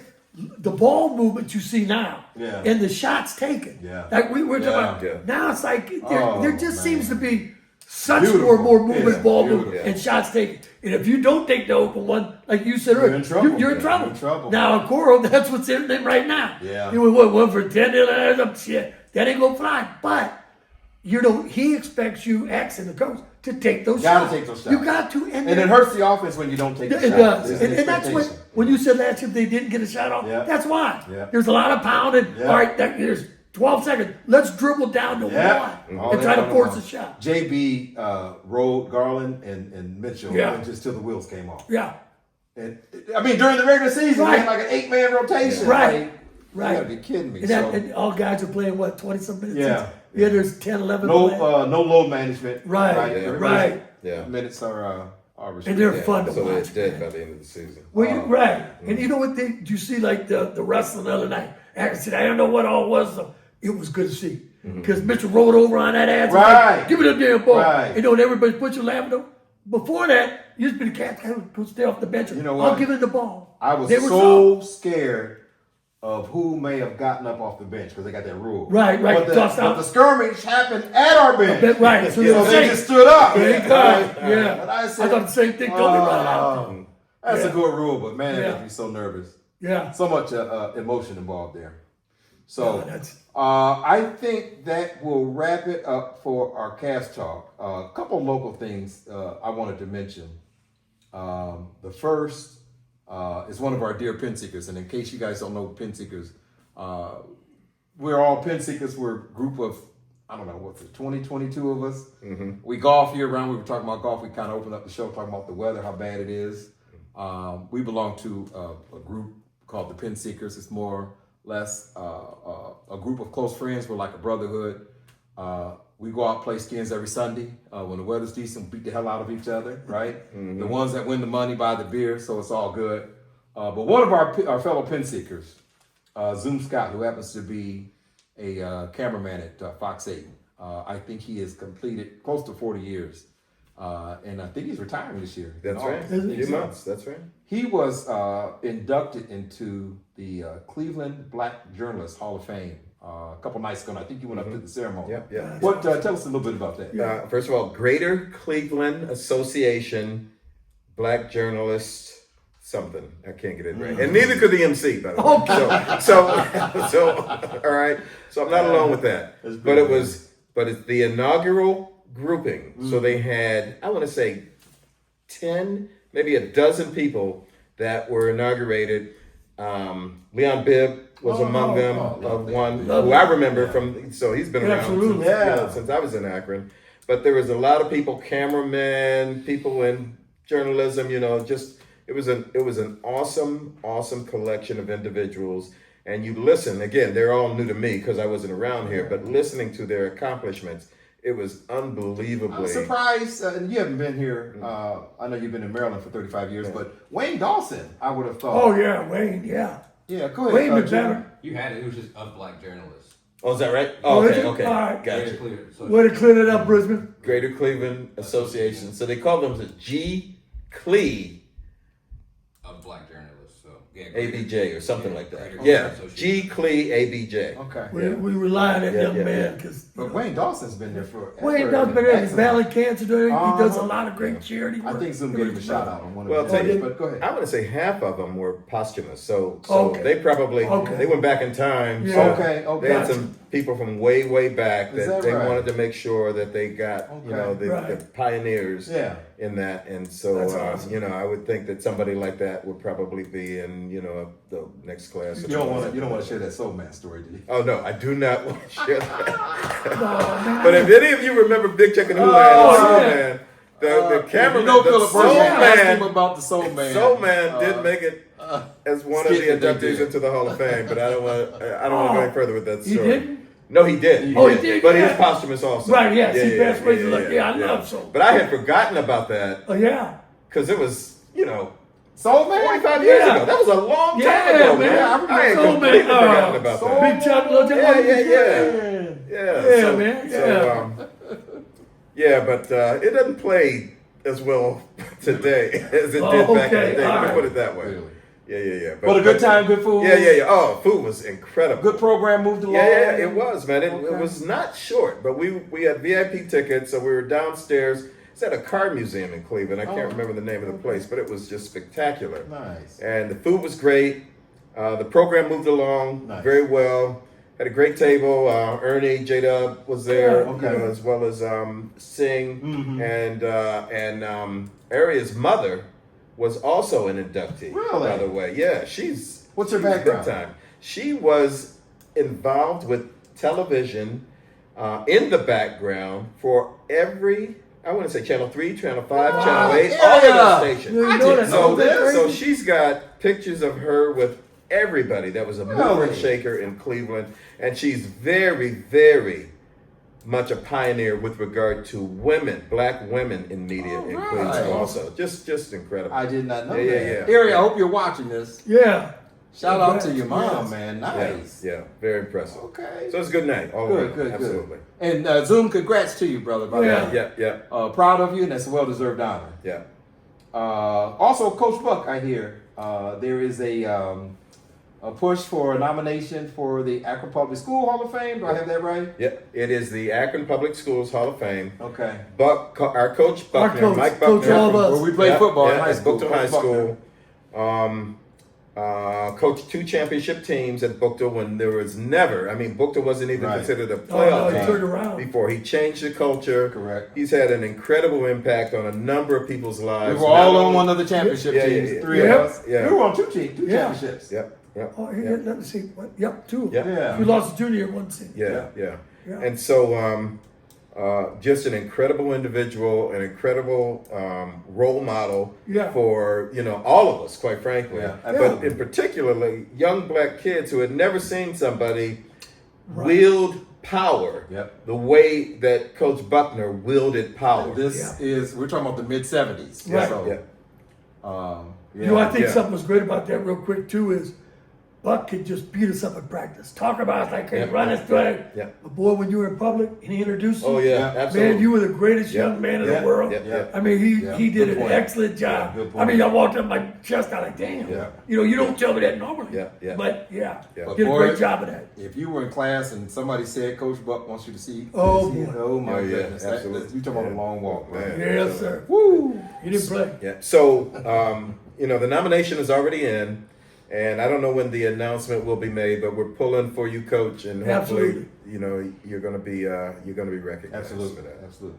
Okay, all right. So that actually wraps up our what we call rapid fire table talk portion. Which was hardly rapid, by the Yeah. way. Right.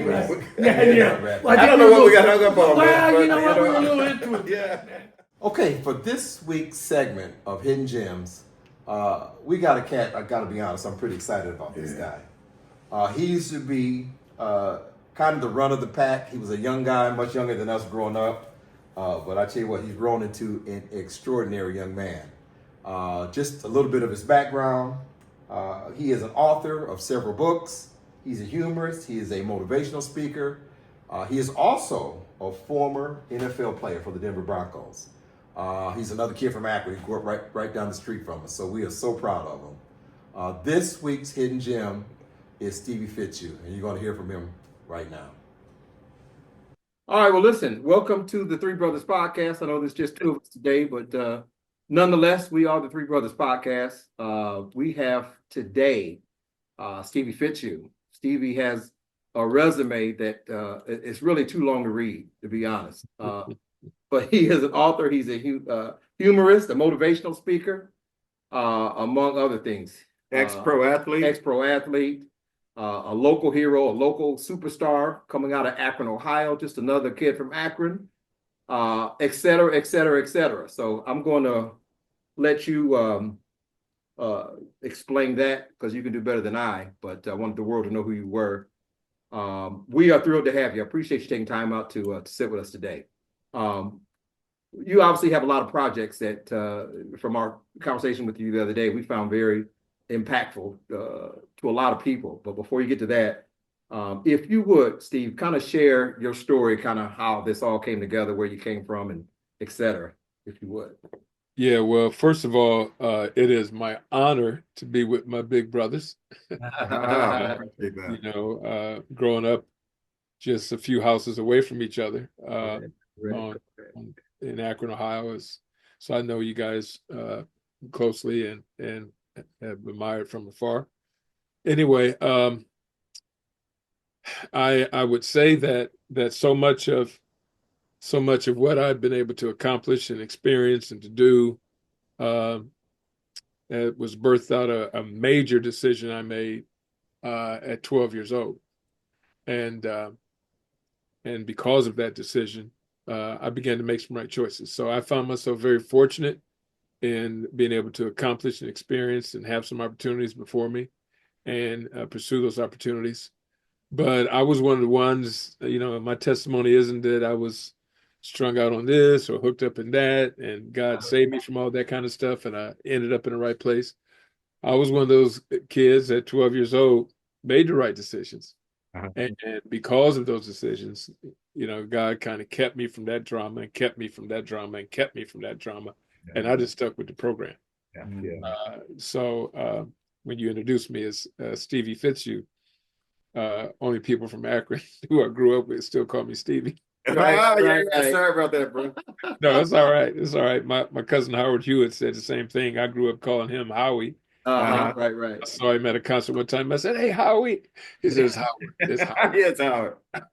And for those people, I don't mean to cut you off, but Steve happens to be first cousins with R&B superstar Howard Hewitt. I should put that out there. Yeah. Nothing So you had to do with that, but it's still a nice right, to mention, right? right, and that's something we can talk about. Entertainment goes throughout my family. Mhm. My grandfather owned the only black jazz nightclub in Akron, Ohio, back in the day in the 50s, the Cosmopolitan on North Howard Street. Okay. And so anyway, my role began again, like I said, at 12 years old, meeting the person of Jesus Christ, and that revolutionized my life. And then at the other second key decision I made, there's a guy named Oscar Rohn. I don't know if you remember Oscar Rohn. James He's familiar. played for the Browns. Oscar Rohn, tight end for the Cleveland Browns. Yeah, I remember. When I was a senior in high school at Walsh, I had a lot of success in track mostly and in football. And when I was a senior in high school, this guy named Oscar Rohn had just retired from the NFL, and he was speaking at my church. And I took a cue from Ron Fowler, the pastor there, who always challenged me to be where I need to be, to turn my cup up and to grab and learn whatever I could. So it was Sunday night before I go to Miami of Ohio, full scholarship, football and running track. And Oscar Rohn was at my church on Sunday night. Monday, I'm packing my Volkswagen Beetle, going to Miami of Ohio. And Oscar Rohn, I went up to him after he spoke. His testimony was fabulous. I stuck my chest out. It's about 173 pounds, soaking wet. And I said, "Yeah, my name is Steve Fitzhugh, and I'm so excited. I got a full scholarship to Miami of Ohio University, and I'd like to play the NFL one day. Do you have any advice?" He said, "I got just what you need." I said, "I'm ready." He said, "Write this down." I had my Bible with me, and I wrote this down. He said, "As soon as you get to college, find out who the people are who know how to pray and build relationships with them." Yeah. Okay. Yeah. That was it. He didn't tell me nothing else. And long story short, I go off to college. I take his advice. I hook up with a group called the Navigators. I walk into that group, and three of the men I met in there are good friends of mine today. One guy was named John Harbaugh. He's been a partner with me in the work I do in Baltimore. Another guy I met was a guy named Jim Coltharp. He was executive with Comcast before they became Infinity and came to DC. And for 29 years now, he's a personal life coach. And so, in some of the darkest days of my life, my kidney failure, he coached me through that and didn't charge me a penny. And the third guy I met was a guy named Derek Hines. And Derek Hines is a guy who 2 years ago found out I needed a kidney. I had stage 5 kidney failure, and he said, "Steve, I'm your guy." Hadn't seen him in over 40 years, and he gave me his kidney. So from there, life just took off. Is Hines a teammate? Pardon me? Is he a teammate? Yeah, Derek Hines was a teammate of mine at Miami of Ohio. He was a linebacker. I was an outside linebacker, Uh-huh. and he's a pastor now in Arizona. Yeah. Uh, so from there, I went on to play signed free agent with the Cleveland Browns. I mean, not Cleveland Browns, but I did sign the Cleveland Browns. They didn't pass me on the physical, but I signed with I Yeah. signed with the Denver Broncos. Uh, it was a fabulous 2-year career. Credited for one season. Had a nerve injury that cut my career short.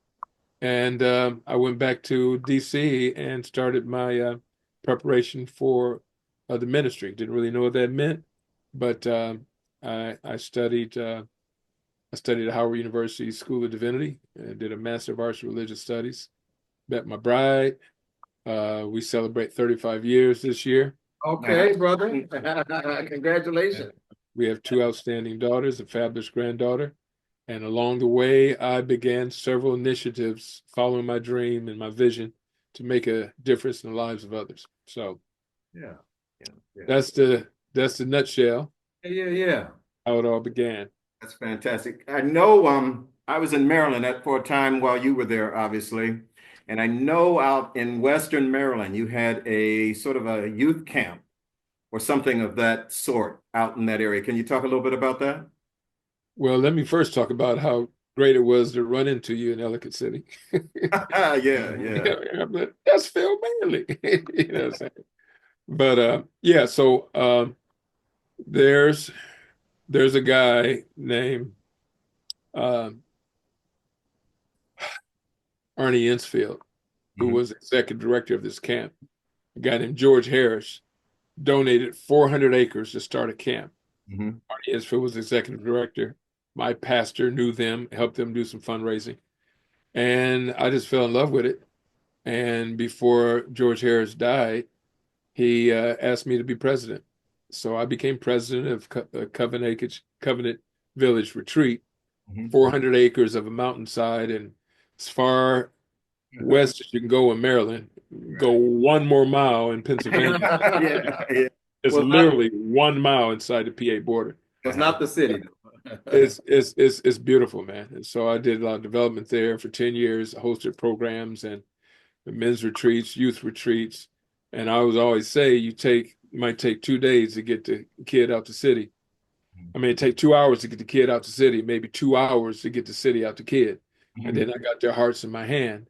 And it's just so easy to mold and shape young men into being the best version of themselves. And so that was also the site of a program I did called A Good Name, where we bring police officers in major cities along with ninth grade boys together for a weekend leadership retreat. John Harbaugh and the Ravens were instrumental in getting that off the ground for 4 years. And that's been a remarkable piece we've been able to do. I still have some dreams for that place. It's actually across the street from 10,000 acres of protected national forest. Uh-huh. Ain't gonna be no Denny's going up over there. Yeah. But it also was right. It was right on the line of the Underground Railroad, because when people came up through Maryland, which was a slave state, once you crossed over into Pennsylvania, you were free. So we were the first area you could be in Pennsylvania being free. And in Cumberland, Maryland, there's a church with Underground Railroad tunnels, and most likely some of those folks who ended up going their way to Pennsylvania, and many of them ended up in Canada. So we want to go back and do some tours of that area. Now, is that still running right now, that camp? Yes. Covenant Village is still up and going. I stepped away as president 3 years ago, rather, just moving on with some other projects. And but they're still open.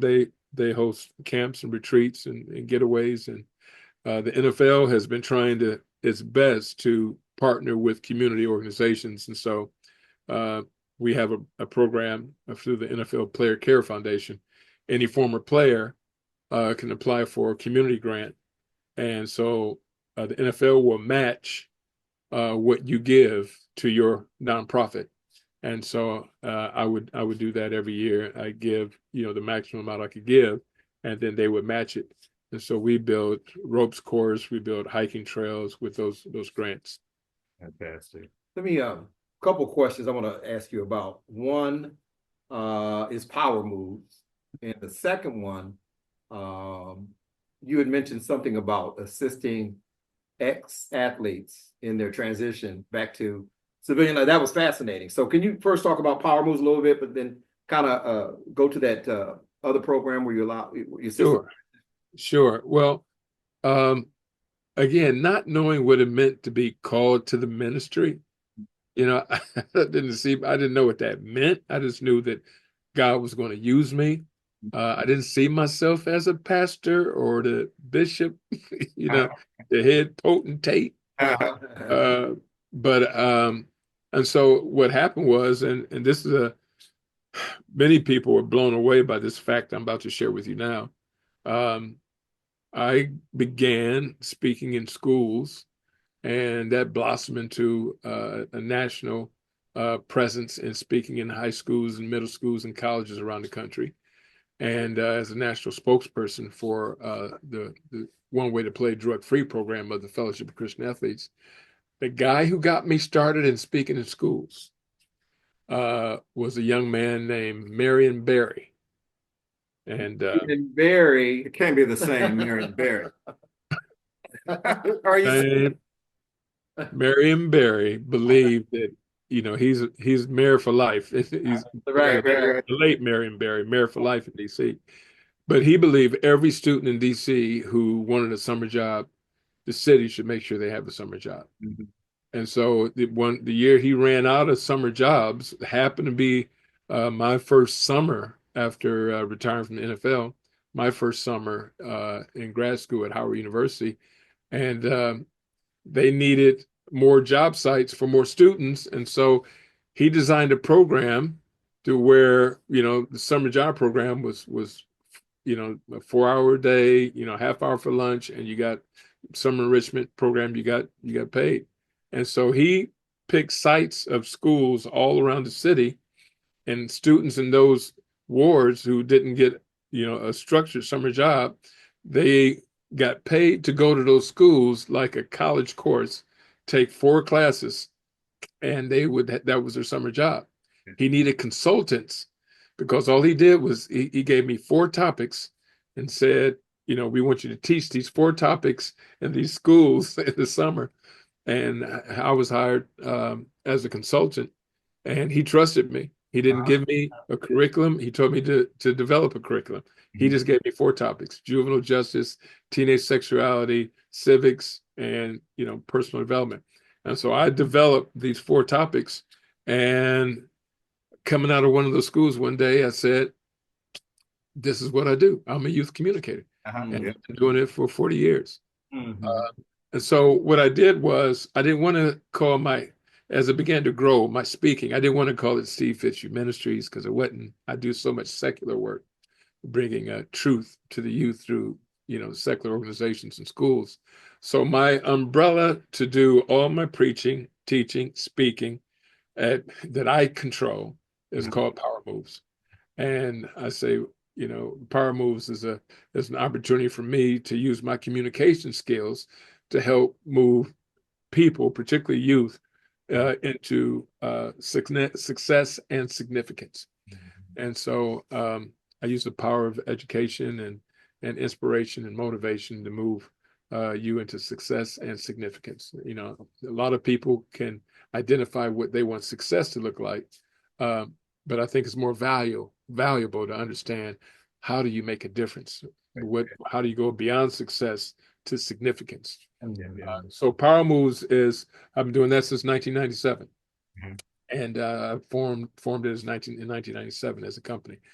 And over the last 11 years, Troy Vincent, who's second in charge at the NFL, great guy, he came up with a plan to get resources back into the lives and the families of NFL veterans.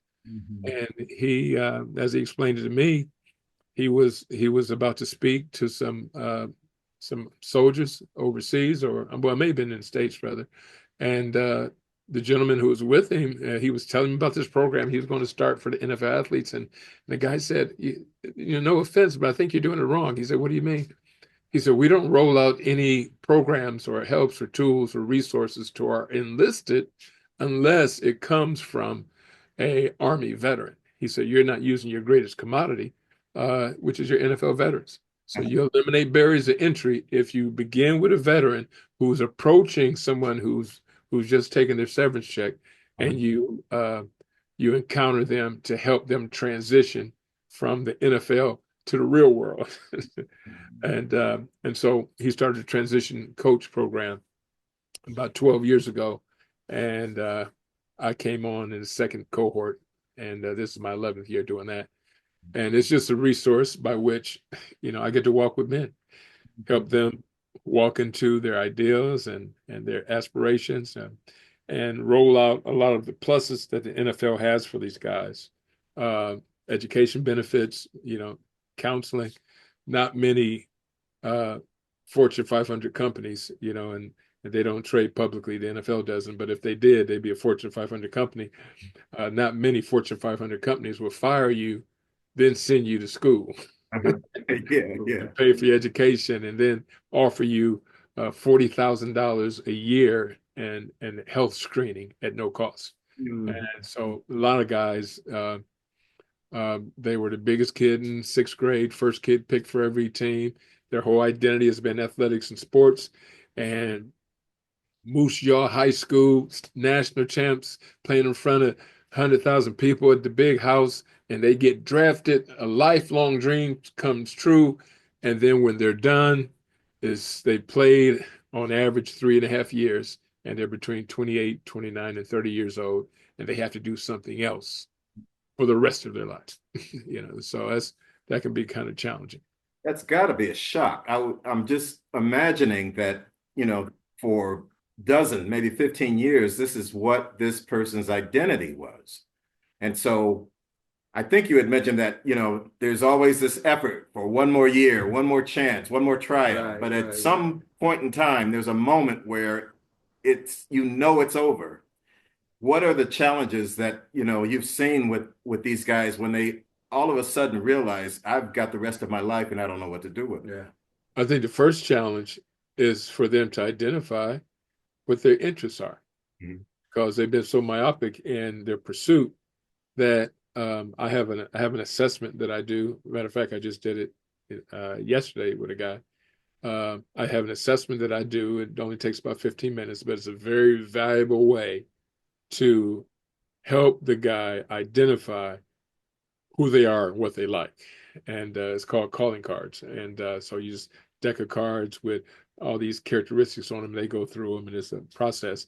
And you end up with what they really have an affinity for. The toughest part about that is making sure their wife or significant other doesn't chime in. Let him do it. That's not you. Let him do it. Okay. So because if there's no assessing, and I have a saying, if there's no assessing, you're only guessing. So you have to assess who you are, what your interests are, and ideally you want to help these guys identify what their skill set is, their interests are, how they can earn a living, how they can enjoy what they do, and how they can fulfill their purpose. And so there's so much out there, and opportunities, and so we help them do that. We have a working term. We say the transition coaches, unfinished business. Almost everybody is saying, I got one more tackle, I got one more sack, I got one more pass, one more shot. But once we can get them to make the transition, and incidentally, a number of professions are like this. We've had the Navy SEALs come and do a weekend with us to see how we do this program. We had motocross come and look at one of our weekend programs, because they run the same thing. These guys, the thrill, that motor, and competing all these years, then it's over. Where are you going to find that? When you're going to the grocery store every day or whatever. And so it's pretty dynamic. Once they find who they are, the NFL helps them in many different ways. And number one, getting their degree, but number two, former NFL athletes happen to be very good older students returning to school. The national average for older folks going to school, the graduation rate is something like 35% for older people who return to school. For former NFL athletes, the percentage is more like 60 to 64%. You I know, was going to ask you the success rate. What percentage would you success rate? yeah, because if anybody knows what it's like to be focused and to work hard, you know, we've had to do it because there's a kid coming out of college who wants our job every year. Mhm. And as some former athletes testify, you know, their parents put a football in the crib, you know, they put that football in the crib to take your job, you know. So you don't need the motivation during the summer to train and the off season because there's somebody who wants your employment, you know. Yeah. So it's interesting. Yeah, it's funny. I heard, I don't know what I was watching, but it was listening to Cam Newton. That may have been his podcast, but he said, you know, he's got like, I don't know, 8 or 10 kids or something like that. And he said, man, when those checks started coming, I was really disappointed that I couldn't be Superman to my kids anymore. You know what I mean? I had to alter the way that I looked at things and did things and really make an adjustment. So even somebody at that level who made, you know, tons and tons of money, you know, it's a transition once you're done playing. Yeah, and you're probably not going to make that kind of money right away. Mhm. My encouragement is to in the off season, instead of just kicking it and train, I encourage guys, the active guys, to work on their secondary career. Right, You know, right. so every summer that you're playing, you can be working on the career. And the guys who need the most hand holding are guys who had no foresight. Yeah. You know, if your lifelong dream is to be a lawyer with the top law firm in New York and you make it Uh-huh. and then they downsize, you can go to another law firm in New York and practice law. You know, but if you make it to the NFL and something happens, you get an injury or this happens and you don't get back on another team, you got to do something else, son. You're not going to be playing cover 2. You got to do something else for the rest of your life. So I assume that you were doing that while you were in the NFL. It's sort of on an informal basis, but is there any formal type program for kids right out of college that are entering the NFL or people while they're in the NFL to tell them, you know, this is what you need to do with your money. You know, this is what you need to prepare for in order to be ready when this ride is over with. Is there anything like that for those guys? Well, I mean, there are some folks who are doing things like that. We attempted something like that. The reason why most of my work is with veterans, although it's designed, being a transition coach, is designed to help those who are transitioning in as well as those who are transitioning out, is because if you set a rookie down who just made it to the NFL, just got that contract, and you sit him down and you start talking about it, the end of the tunnel when it's over, he's gonna have a glazed over look. Yeah, they can't hear you. Yeah, He's yeah. like, this dude talking about transition, man. You know I'm gonna play for 20 years. I'm that man. I'm that man. Yeah. So what we did one year, and we really began to build up the whole rhetoric about preparing before you even get in, preparing for transition. And so we one year we selected the top. It was the top 44 rising sophomores. So and we brought them to Philly's camp, and we kept them for 4 days. We had the school Wharton School of Business, and we had classes there. All the transition coach, all these young rising sophomores, guys who blew up the spot on varsity as freshmen. Right. Yeah. Okay, and so we were telling them all the things we're telling you before they even got to college. And one of the things that blew my mind was, I mean, we had a nice swag bag, you know. They got, I mean, Under Armour partnered with us. I mean, they had some nice stuff, right? And we just rolled out the red carpet for them. Then we had presentations, academics, finances, all that kind of stuff for the young guys. Uh-huh. And we were going down to do some workouts with them just to let them burn off some steam. And these guys were talking. These guys, these are high school elite athletes. Huh? They are comparing our swag bag with the swag bag they got from the Nike camp. That swag bag with the swag bag they got from, Yeah.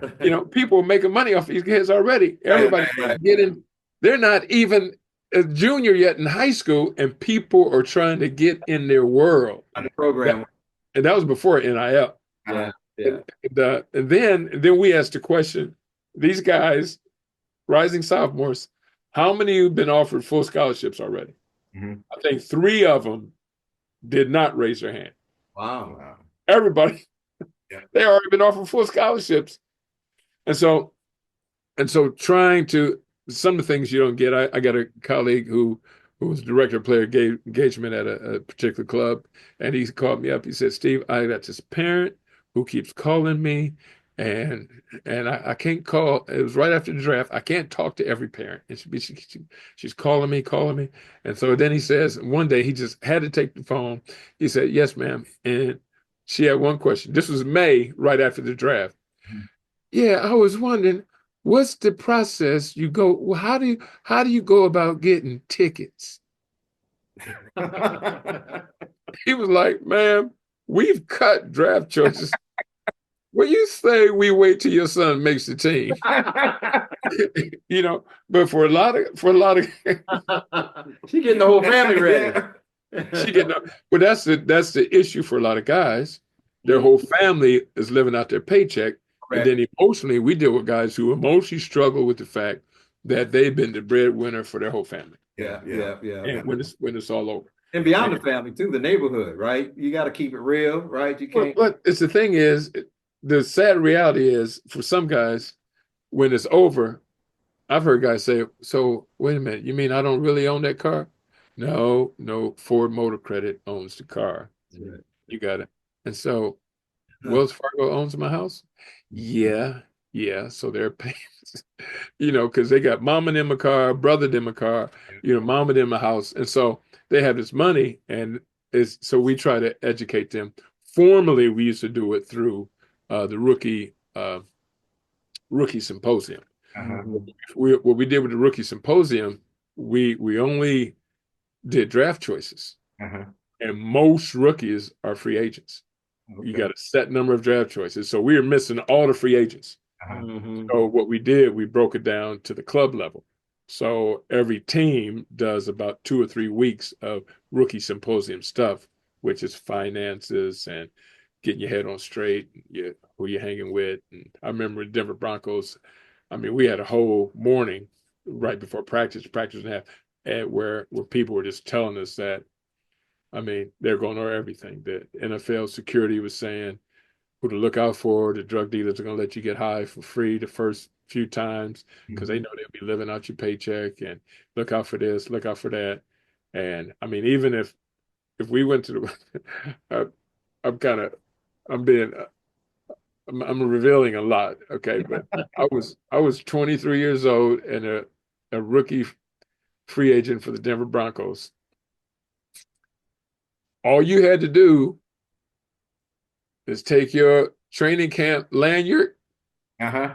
orange string with your ID on it, put that in your pocket, let your orange string hang out, magnet, all the ladies. Yeah. You don't even know nobody. They just know that dude, he played for the Broncos, And so you're going in this kind of lifestyle, and you got to get these kids with their heads on straight. And so when they know how to process all these temptations that come their way, and A lot to process.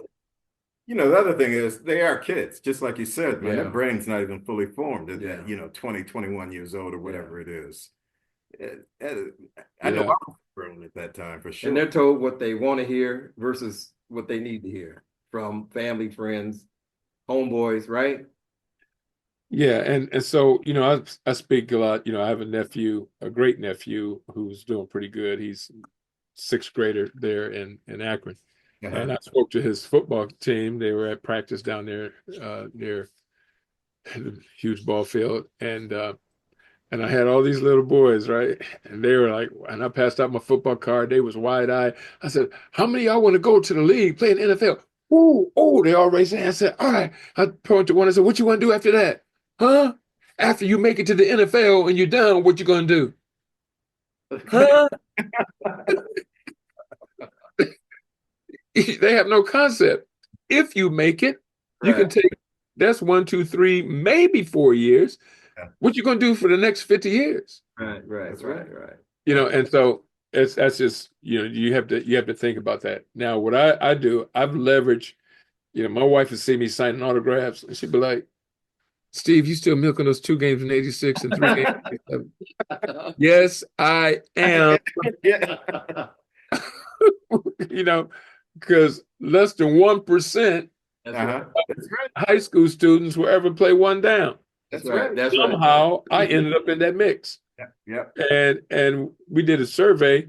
Since the NFL has begun, there's only been about 30,000 people who wore a professional jersey. Wow. You know, how many lawyers and doctors are there in the world? Right. You and that, and so I got guys now who still beef with the NFL, man. They cut me, man. They did me dirty. They did me dirty, man. I said, man, listen. Listen. You can leverage your brand because you played the game. He played for 6 different teams, and he was part of I'd mention his university, but he was a top university. He's in their athletic Hall of Fame. You know, just you being in their Hall of Fame, playing for that team, and playing for 6 different teams in the NFL, you know how you can leverage that to stand up and tell your story and make money off of that and influence, and you know, so. Well, let me ask you this. I'm gonna switch gears a little bit because All right. Want to, I guess, expound on your versatility. I know that you have written some books. One in particular, from our conversation the other night, kind of got my fancy there. You're writing a book for women, and I want to mention that because we've been talking about guys and football and camp, and if there's any women listening to this podcast, I think this might be an area of interest. So explain that book for women that you are putting together, that you're going to be releasing soon. Well, you know, shortly after the Kobe Bryant tragedy, the popularized term that he was a girl dad, you know, and I've been a girl dad for a long time. You know, I got two beautiful daughters, and adult daughters now. And as I travel around the country, I ran into heartbreaking stories of young ladies who had just ran into some difficult circumstances dealing with relationships. I didn't have to look beyond the front door of my home to witness a broken marriage. And my older sister, my sister Greta, you know, I was a firsthand witness to bad relationships, and it significantly impacted me. So when I'm in a high school or on a college campus sharing, even though I'm talking about making the right decisions, being wise, I'm talking about, you know, anti-drug and all that kind of stuff. I always have to talk about relationships, you know. So when I start talking about relationships, you know, I'll say to the guys, you know, any old boy can play house, take a man to build one. I said, you bragging about you can back up on that woman, but a real man's got enough courage to find that very special young lady, put one of these on her finger, and promise to satisfy her every day for the rest of her life. When I go to the ladies, I say, ladies, whoever he is, make sure he understands your definition of the word charge, CHARGE. And that stands for cherish me, honor me, adore me, respect me, for I am God's expression. If he can't roll like that, he ain't the one. And I've had more young women come back to me, Mr. Fitzhugh, that charge thing, can you say that again? Right. Let me write that down. Let me write that. You know, because we have to encourage our women. And I heard someone say this one time, when did our young women become the enemy? They're the enemy in our rap lyrics. They're the enemy with so much behavior and manipulation. And at the same time, when our young ladies see the red flags, they can't ignore. I have heartbreaking stories from my youth center in Southeast DC of people who ignored red flags. So the challenge with charge, which is available on all book platforms, and I generally give it away for free.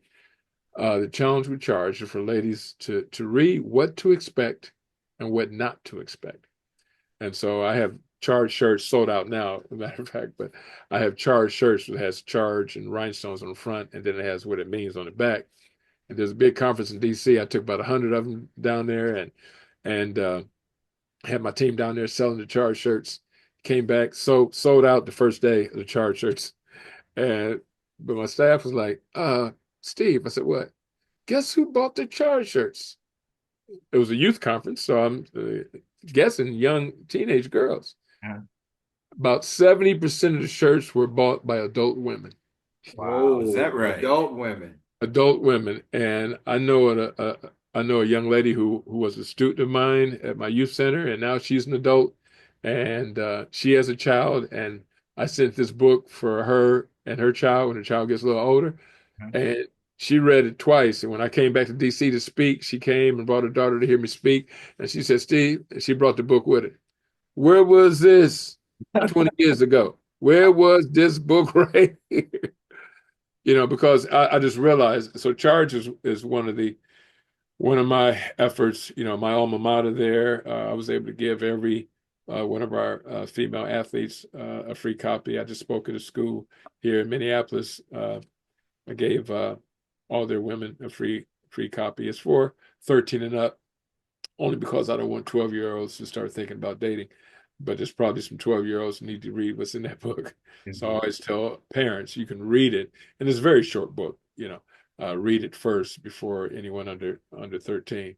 But the challenge is right at the end of that book, I have a pledge, and if our kids hear certain things and agree to it, there's a certain percentage that they retain. If our kids hear certain things, they agree to it, and sign a pledge to it, there's another percentage. But if they hear it, read it, sign a pledge, and have an accountability partner, the percentage of them maintaining it goes higher. So I always encourage at the end of the book, I have a pledge, a blank space where they can say, I have read charge and I promise not to ignore red flags, et cetera, et cetera, et cetera. And I always give them an extra book, get that to your best friend, and y'all hold one another accountable. Nice. Hey, so let me ask, and I know, you're in Minnesota now, you were in DC, you were doing stuff in Western Maryland, and you've done stuff around the country and even internationally. Do you think there will ever be a chance that your projects or programs, anything that you're doing, will bring you back to the Akron area? Not necessarily to live, but maybe some of these programs get introduced there? Well, I can't get Akron off my mind. So yes, I would love to.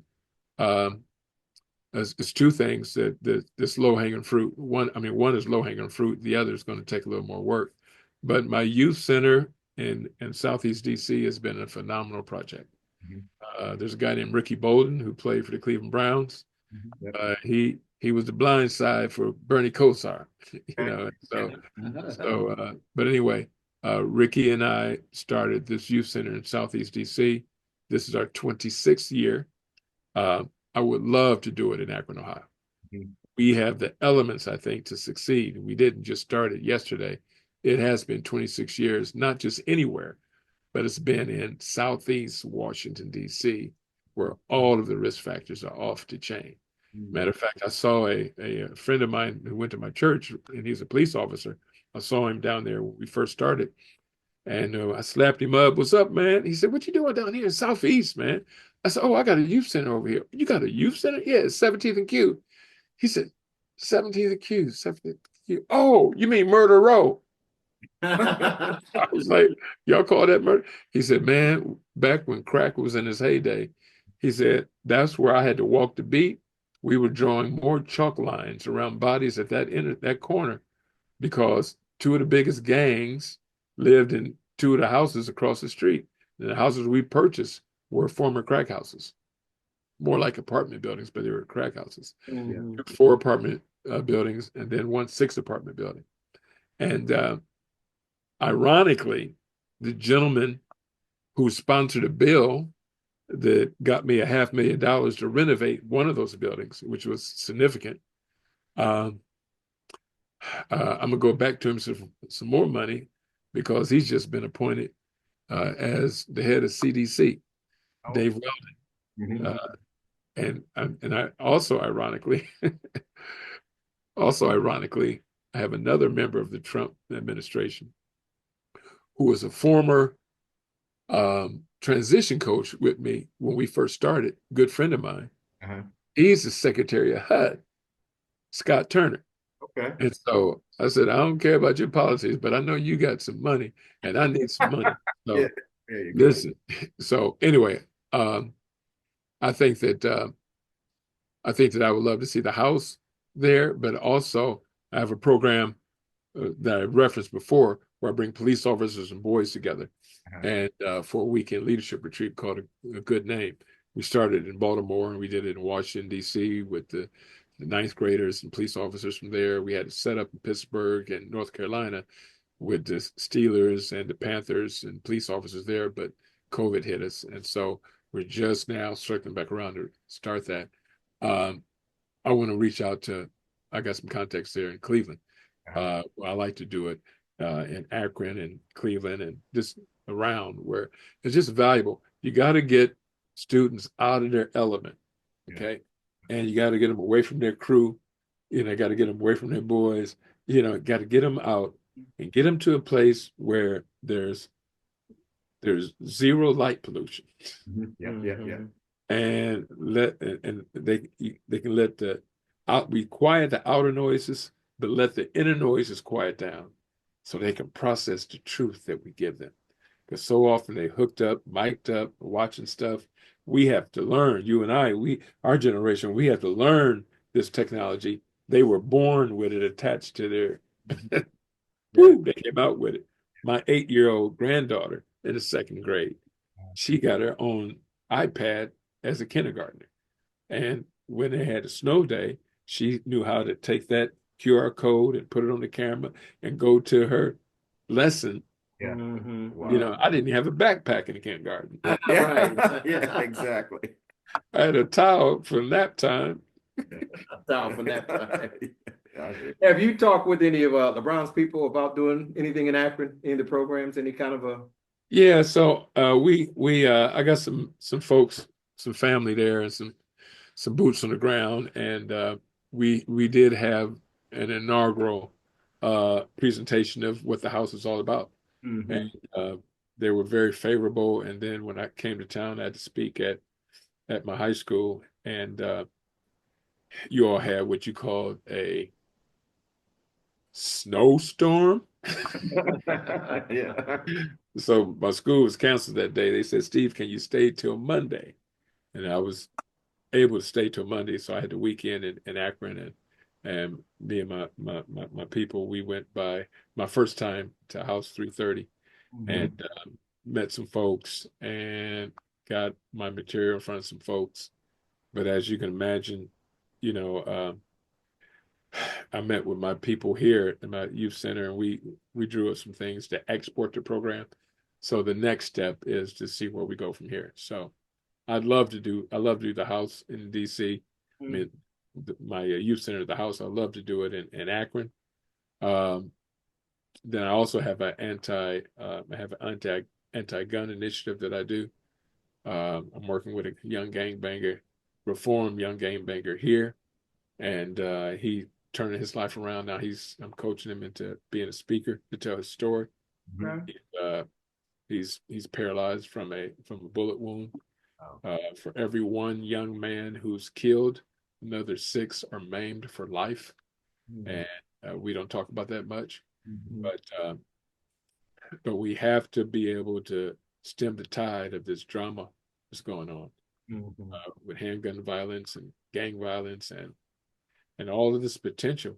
When I lived on the Indian reservation, and one of my former students, she's now on a school board. She's Native American. and she's over 2 weeks in Africa right now, and she's seeing all the stuff that I've seen, and I have told her about it. Now she's seeing it and sending pictures. And I said, the real tragedy about this is there's somebody in America, some kid whose world is 4 square blocks. Yeah. And they're willing to kill over those 4 square blocks. Yeah. And they have no idea what the world is like. Right. Oh, man, just get a passport. And I take my passport with me sometimes to schools and challenge people, get you a passport. You know, don't just pray for rain, prepare for it. You know? Yeah. Amen. Yeah. Well, I'll tell you, if there is anything on our end, given that we're here, that we can do to help you get the word out, to help find people, to be those people in whatever capacity we can be, I would love to be able to take part in something like that help this community. Absolutely. Well, you know, I'm excited to be able to offer something like the house. And we, at this stage of the game, we know what works and we know what doesn't work. And I'm sure that other communities, I do have a friend who spent 2 days with me at my youth center. I gave him all the notes, everything that I had. He went to Chicago and he did his version in Chicago, and that's going well. And somebody approached me. There's a lady who had a program, and somebody heard about it in Newsweek magazine, and her place is called a place called Home in South Central. And so I took my staff out there, and she said my center's an open book, Steve. And there's stuff that she did that I did, and stuff I do just a little differently. But I have a recording studio. She has a recording studio. I have people doing dance stuff. She had people doing dance stuff. Matter of fact, Jasmine Guy's sister was a dance instructor there. Their recording studio, you know, Jada Pinkett was on the board of HBO, but they were able to get the whole studio, state-of-the-art stuff. One of the biggest draws we have at our youth center is our state-of-the-art recording studio. Our students are making music videos, CDs, EPs, all that kind of stuff. So I got as much as I could from her, and I'm just sharing what I can with others, but I can replicate the house Akron, you know, and we got the house Chicago, we got the house DC, and you know, I'd follow up with you on that. Well, let me ask you this. I know we're going to wrap up soon here. What would you consider the achievement that you're most proud of all the things you've done? That is, that's good. That's a good question, because I never really thought about it, you know, but there's some things that really taken my breath away. I think I have to say the youth center, the house. I mean, teaching young Palestinian and Jewish kids how to play American football every summer in Israel, fabulous, love it. You know, some of the things I do at the NFL and like just here at the Super Bowl, you know, partner with Coach Tony Dungy, and walking through Children's Hospital, you know, photo ops with the kids, and he gives them all this gift basket, age appropriate stuff, and see these kids, infant to 17. I mean, those are some incredible stuff. Yeah. When I look at my daughters and my family and our lifestyle as compared to some of the things other family members have run into that's brought them about demise. But the House Youth Center, I'm dealing with students there who have a better chance of being shot than going to college. And kids who said, if y'all didn't give us this pizza at dinner time, my family wouldn't have anything to eat. And now out of those kids, we've been doing it 25 years. This is our 26th year. You know, I think about Vivian, who just separated from the Marines as an officer and bought her first home, and her daughter is in college. Wow. I think about, you know, the kid who ended up as a doctor of pharmacology student at Howard University. I think about I just think about all these students whose lives. I got a young lady right now who's studying abroad. She finished college. She was hired by a law firm in New York, and COVID hit, and they told her she had to work from home, and it just wasn't practical for her to work from her home. And we gave her office space at our house, and that New York law firm called her office their DC office. You know? And so we buried a lot of kids. You know, we had to bury a lot of kids. But that's probably what I'm most proud of, the House DC. The website is thehousedc.org. Our 25th year last year, we did our summer newsletter. We did a Where Are They Now? And just to look at where these, I think Adira, who is a nurse and specializes, and I remember when she was a freshman at at our youth center. And her mom came to the door with a belt wrapped around her fist because she knew what that neighborhood was like. And at that time, Dira was telling the other young ladies why she chooses to maintain her purity. And I slipped out and I see who was at the door, and is Dira in there? I said, yeah. And I explained to her what Dira, I said, she said, what is, I said, this is a youth center. She said, what? And she told me she was at 17th and Q. I said, no, you ain't. You know? Yeah. But that's probably been one of my accomplishments I'm most proud of. I mean, the NFL was great, but it was Right. But Right. that's awesome. Yeah. I'm wrapping up here. I know I'll forget it if I don't ask him. I wanted to pay homage to your family that we grew up with, and ask you this, Stevie. And I mean, I'm talking about from Greta to Raymond to Chucky to yourself. For the folks that don't know you or don't know your family, you guys could have been like in living color, like the Wayans. Mm-hmm. I mean, your whole family is just hysterical. Where did that come from? Where did the humor come from? I mean, everybody in the family is absolutely hysterical. Well, I tell you, to this day, Chucky is probably the only person that can have me doubled over in tears, laughing till my side hurt. Yeah. Because that's how hilarious Chucky is. Yeah. Raymond was crazy, my other. But I'm glad you asked that. I referenced my grandfather and him having the only black jazz nightclub in Akron, the Cosmopolitan. And I remember when Red Fox was at the Tangiers doing a show, and the Akron Beaker Journal said he said the only thing he remembered about Akron, Ohio was 33 1/3 North Howard Street.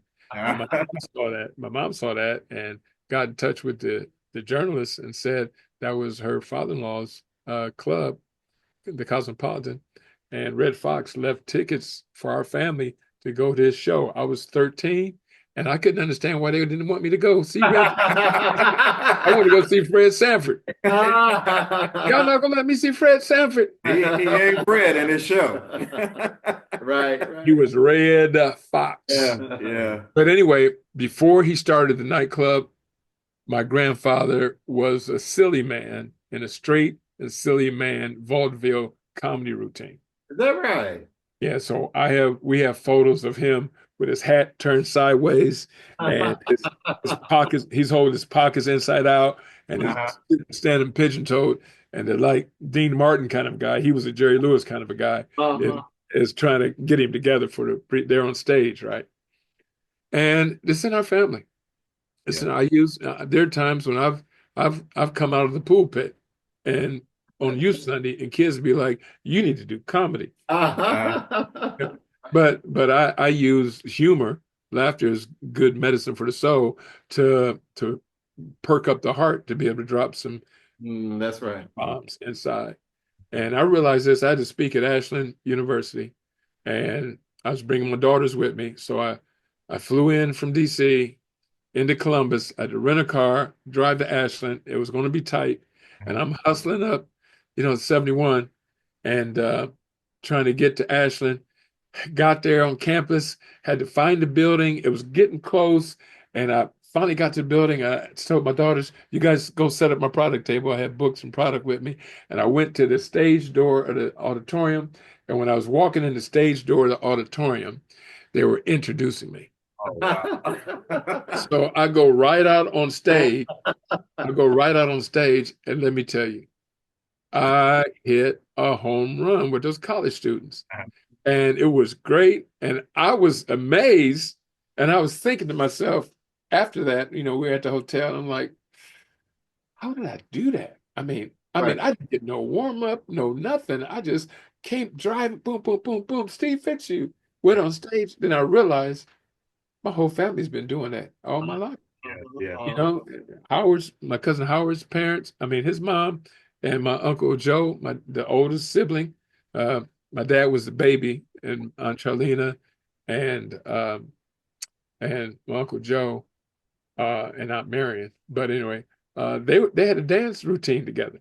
And they used to travel and dance. She had her own singing group that she did, and she was on the radio and all that kind of stuff. Got it. My Uncle Joe was a Tuskegee Airman. Oh, And wow. and he could sing. He had an incredible, baritone voice. And I don't know if you remember the song "Stand by Me." Hell yeah. He had the first crack at that song. He turned it down. And then my dad said, yeah, Uncle Joe, he was a card, he was a Tuskegee Airman, but he got discharged. He took a plane to go meet a girl. But no, that's my family, That's man. impressive, though. If you pull up in a plane, bro. Oh my God. You're right about that, man. Yeah, so that's where a lot of that comes from. But I realize too, I spend so much time with young people, and they're funny to me, that I learn so much from them, and I just try to keep it 100 when I speak. And I'm also the chaplain for I don't know if I told you guys. Did I tell you about the Lynx? Oh, you did not. Okay, so I'm chaplain for the Minnesota Lynx, and so we do both teams. So I have the Lynx, then whatever visiting team. So last year, I don't remember what it was I said. It was hilarious in pregame chapel, And as the ladies were leaving, it was the LA Sparks. They were leaving, and the Lynx were leaving, and they were laughing. These ladies were still laughing, right? So I told you my dad passed away in September, and so we went to the playoffs, and I was away. But anyway, the Sparks came back, and the co-chaplain, she was doing the pregame chapel, and she she said, Steve, she sent me a video. She said the ladies came in. They said, "Where's Steve?" And they said, "Oh, well, he's in Arizona." Oh, we were looking. She said, "What am I, chopped liver?" So she said, "I'll let you all just record a short video to say hi to Steve."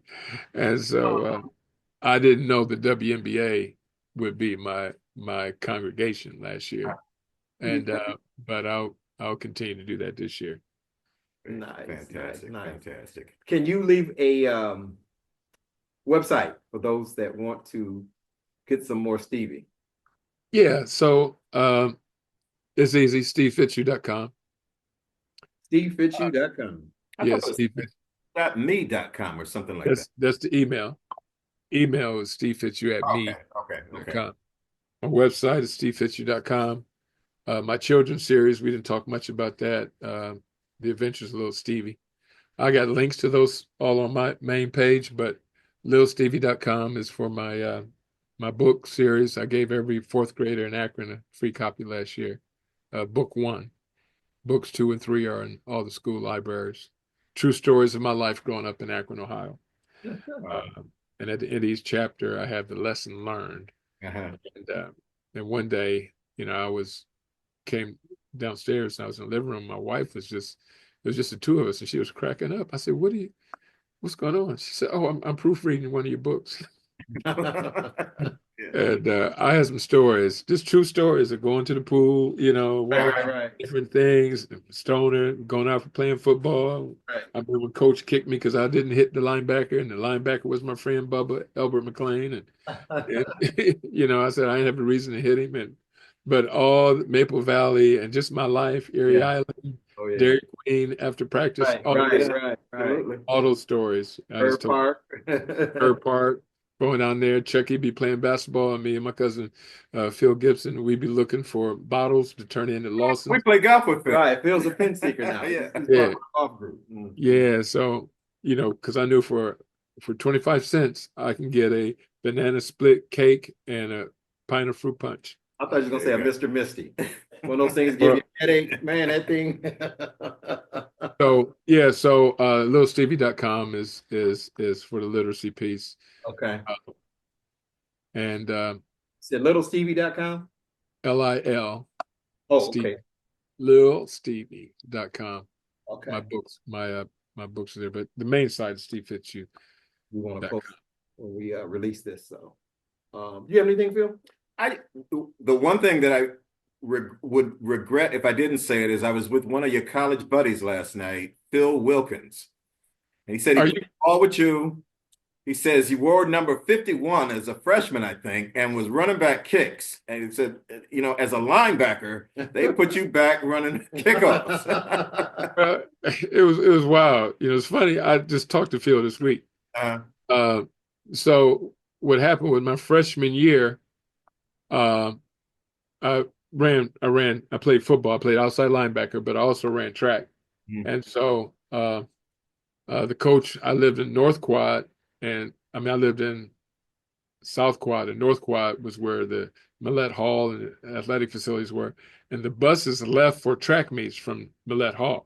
And the coach said, if you oversleep for the bus, come along the main road instead of going across campus so we can see you if we're, and so I overslept for the bus. Lord, and I can cut across campus and get there in a minute.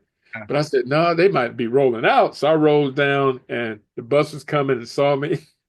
I picked up the freshman and I ran in. The time I ran, we were going to Bowling Green. The time I ran stood as the fastest 100-meter time for 10 years that day. But no, why was I telling that story? Yes, about Phil. Oh, so what happened was I played outside linebacker, and what the tradition is for a senior is to give your number to somebody who you really respect. Our middle linebacker, Zupanzik, beast. This dude was awesome. He wore number 51. And you also get to hit someone. You get one good hit with someone. That's the senior's routine. He went to hit me and give his jersey to me. And he lit me up. And then he gave me his jersey. So I was the fastest guy on the team, taking my pads off to run kicks back. And the opening kick of the 1982 then we were playing William and Mary. Took it to the house, Doc. Oh my gosh. So, but then I played one more year linebacker, and then they just said, we just got to move you to free safety. You're the fastest guy on the team. Yeah. Free safety. And so that's how that came about. Nate, that's a good story. Nice. Good. Well, listen, I cannot thank you enough for the time you've given us this evening. I know there's a million other stories other than growing up with you. We had to Google you before this conversation. And I told you the other day, we filled up 2 pages. In fact, Philip said this should be a series instead of a conversation because it's just so much more to cover with you. But if you have anything that you need in Akron contacts, or if you guys have a date or a project that we can help, again, spread the word, don't hesitate to let us know, Stevie. We would love to do that for you. And thank you so much again for joining the Three Brothers podcast. We'll make sure you get a copy of this when we air it. And yeah, man, this has been great. Brother. Been great. Proud of you. Yeah, man. I appreciate it, man. I appreciate it. Thanks again for having me. All right, man. Take it easy. Yeah. Love you, brother. Yeah, love you, man. Welcome back. So this is the second segment of our show. This is called What Grinds Your Gears. This is actually a segment that we hope will be interactive with the folks who have followed us. The way this works is we just talk about those little things that seem to annoy us on a daily basis. I think some things we can all relate to, right? Absolutely. Whether it's stubbing your toe on the way to the bathroom in the middle of the night or being stuck in a traffic jam, right? But we are interested in what you think as well. So I want to remind you again of our email address. It is the3brospod@gmail.com. That is the number 3 bros, BROS, pod@gmail.com. So for what grinds your gears, let's get this started. Give them an example. How we this want to works. share some of these.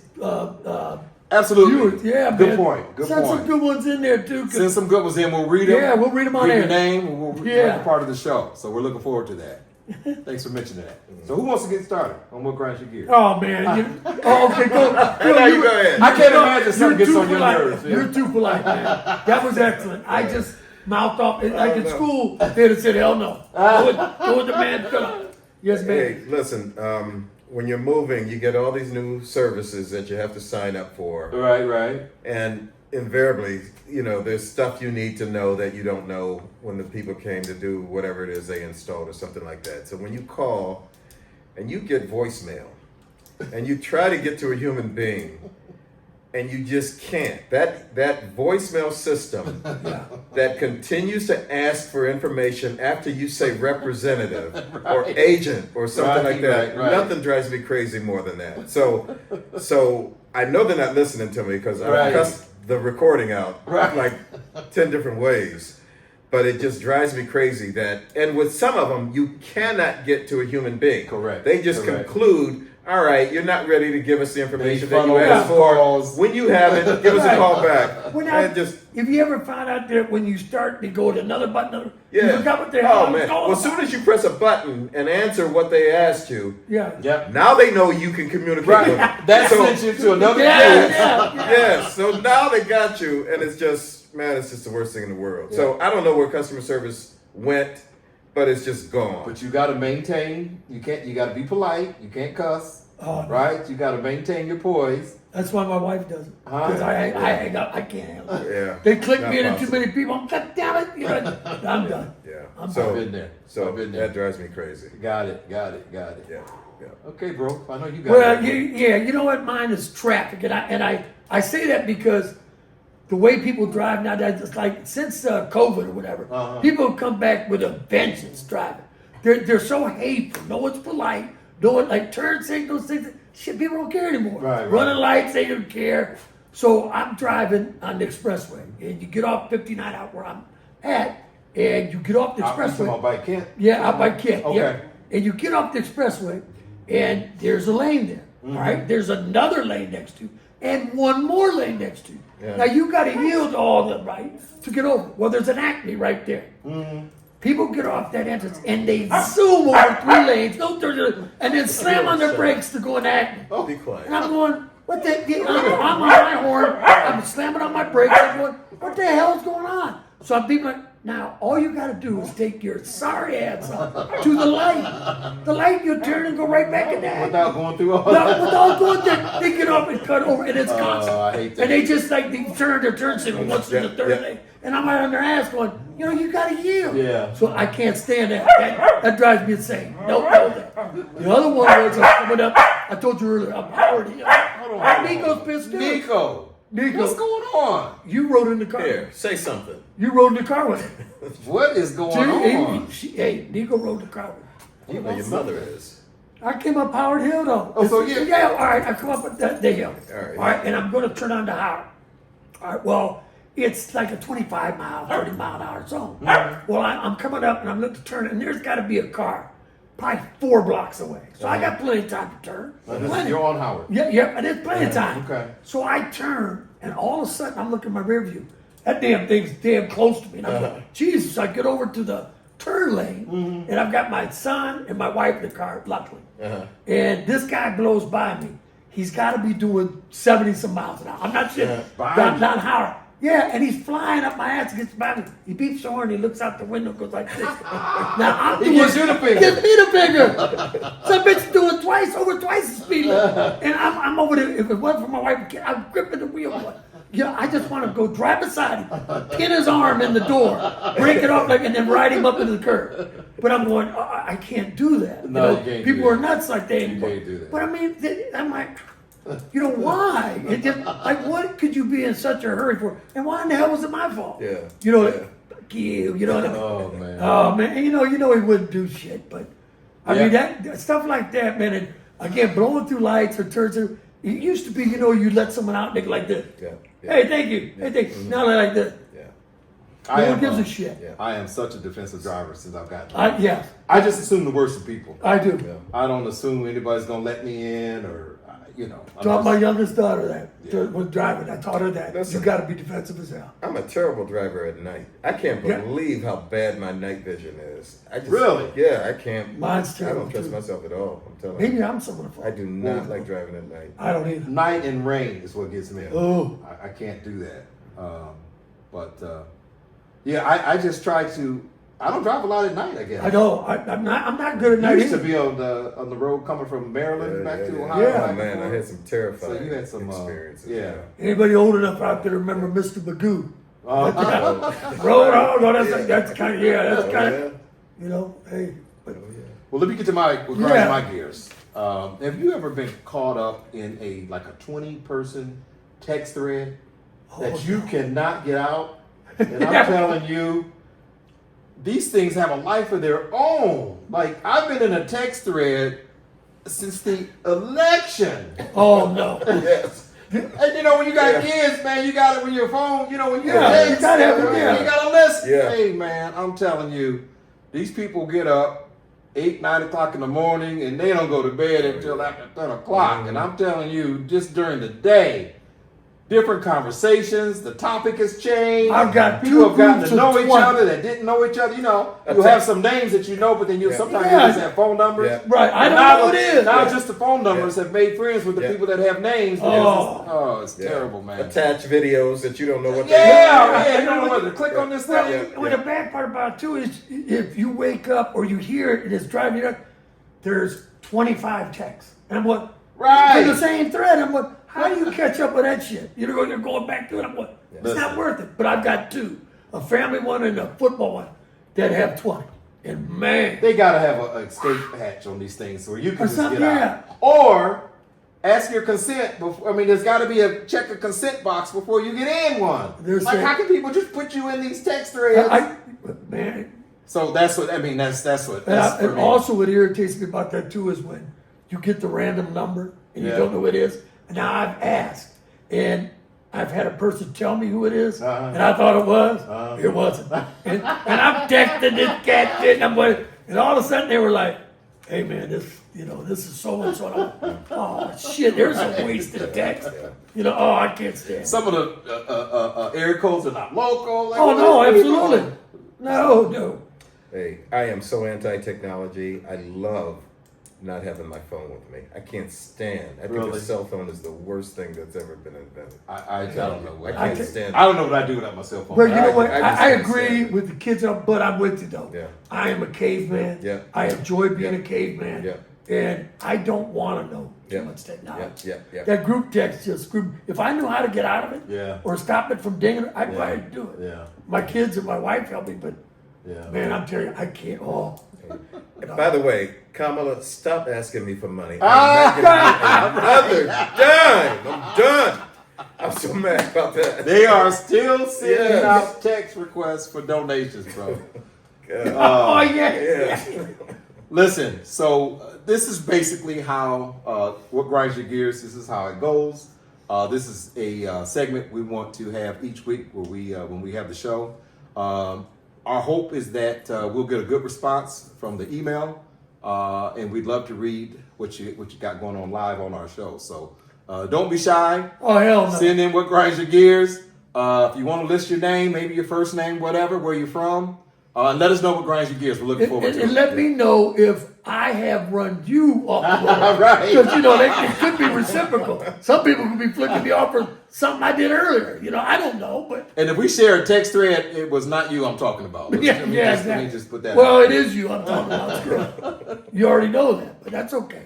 All right. Listen, our next segment coming up is the segment that I've been looking forward to more than anything. This is going to be 5 minutes with Phil. I guess if you can picture the Andy Rooney There we 60 go. That's- minutes, we're at the end of the show. He sits down with just him and the camera. But we're giving Phil 5 minutes to be just uncorked and for Phil to be Phil. Alan and I were sitting around, we were talking about that.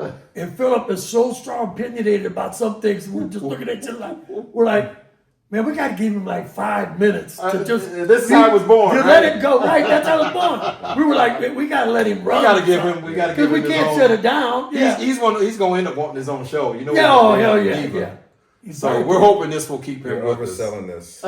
Undercommit, overproduce. Remember. Yeah. Oh man, I forgot I didn't take any of them business classes. I wanted so bad to ask what his 5 minutes was going to be about. So And we we didn't did know. not. We have no idea. So Yeah, we're going to watch we have it, no idea. as it unfolds with you. So, So if you stay with disagree us. with that, Stay with hammer us. that. Next section, 5 minutes to Phil. See you in a little bit. Yep. This is the first of what I hope to be many 5-minute chats with you. Today's topic is the threat to democracy. Quite frankly, let me just get this out. I believe this president is a threat to democracy. Why? Because of the way that he is consolidating power, and he's doing it in a way that was never intended by our founding fathers. Let's do a quick refresher on that so that we can just understand where I'm coming from. As we all know, there are 3 branches of government: the executive branch, which is the president, his cabinet, which includes the federal agencies, includes the military. He's the leader of all these groups. Then there's a legislative group that is Congress, which is both Senate and Congress, but together they pass laws and bills. Congress alone represents the interest, or is supposed to represent the interest of their constituents. They oversee government agencies. They can impeach the president. Legislative, or the Senate part of the legislative branch, approves presidential appointments and treaties, and when Congress impeaches, they actually conduct a trial for the impeachment. The Supreme Court represents the judicial branch of government, not just the Supreme Court, but federal and district courts as well. They're nominated by the president, but they require Senate confirmation to be confirmed. So, as I said, these 3 branches of government, the intent from our founding fathers was that they were to be a checks and balances, a series of checks and balances, so nobody, no individual, no group had absolute power over the rest. The president, as an example, can nominate cabinet member, but the Senate can strike it down. Think Matt Gaetz. The president can issue an executive order, but the Supreme Court can strike that down if they deem it unconstitutional. The Congress can pass a bill, but the president can veto it. The Supreme Court, while their decisions are final, they can be overturned by a new Supreme Court. And if you want an example, look at Plessy versus Ferguson. It said separate but equal education was constitutional. That was struck down by a new Supreme Court in the Brown versus Board of Education decision in 1954 that ended segregation in schools and said that separate but equal is unconstitutional. Side issue, that's when all these private schools popped up in the United States, so that when you see these Catholic schools or any of these private schools, it is the intent of those schools, what birthed them was white people not wanting their kids to go to school with black folk. Okay? All right. Supreme Court justices, as we know, are on the court for life unless they die, retire, or are impeached and convicted. Together, again, each of these branches of government, the executive, legislative, and judicial branches, were designed so that they were powerful enough that no other branch or branches could run over it. That was the intent of our founding fathers. But with this president, he has stoked fear, just as an example, in the legislative branch of government that his edict is be loyal to me or I will destroy you. Look no further than Liz Cheney to see how that is working out. The result is that he is able to put in an utter clown show of cabinet members because no one in the Senate is strong enough, on the GOP side of the Senate, is strong enough to strike these idiots down. Hegseth, tons of baggage, completely unqualified. Patel, completely unqualified. McMahon, completely unqualified. Gabbard, Rubio. Actually, Rubio has qualifications on paper, but he is an utter weakling and he will do nothing other than what the wants and desires are of Trump. So the one thing that this group of people that represent the executive branch, this is Trump's team, is that they are not loyal to America. They are not loyal to the Constitution. They are loyal to Trump. And no matter how wrong Trump is, they will not defy him. Okay.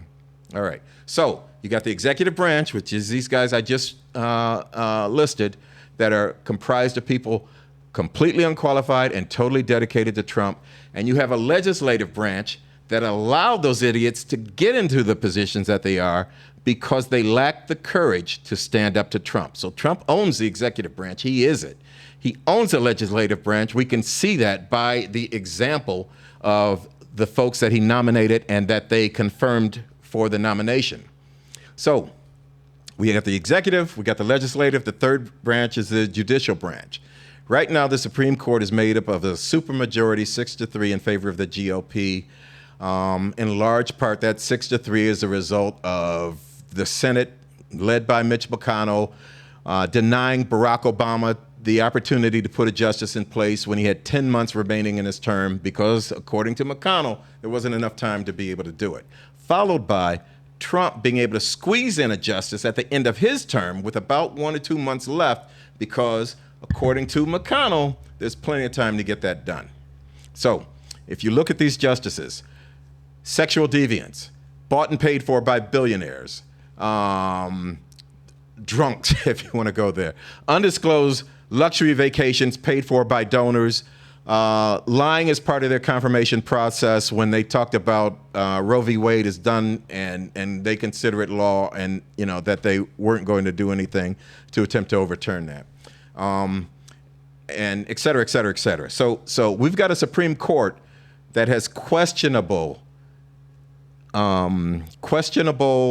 what is the term? Questionable intent, questionable morality, questionable ethics.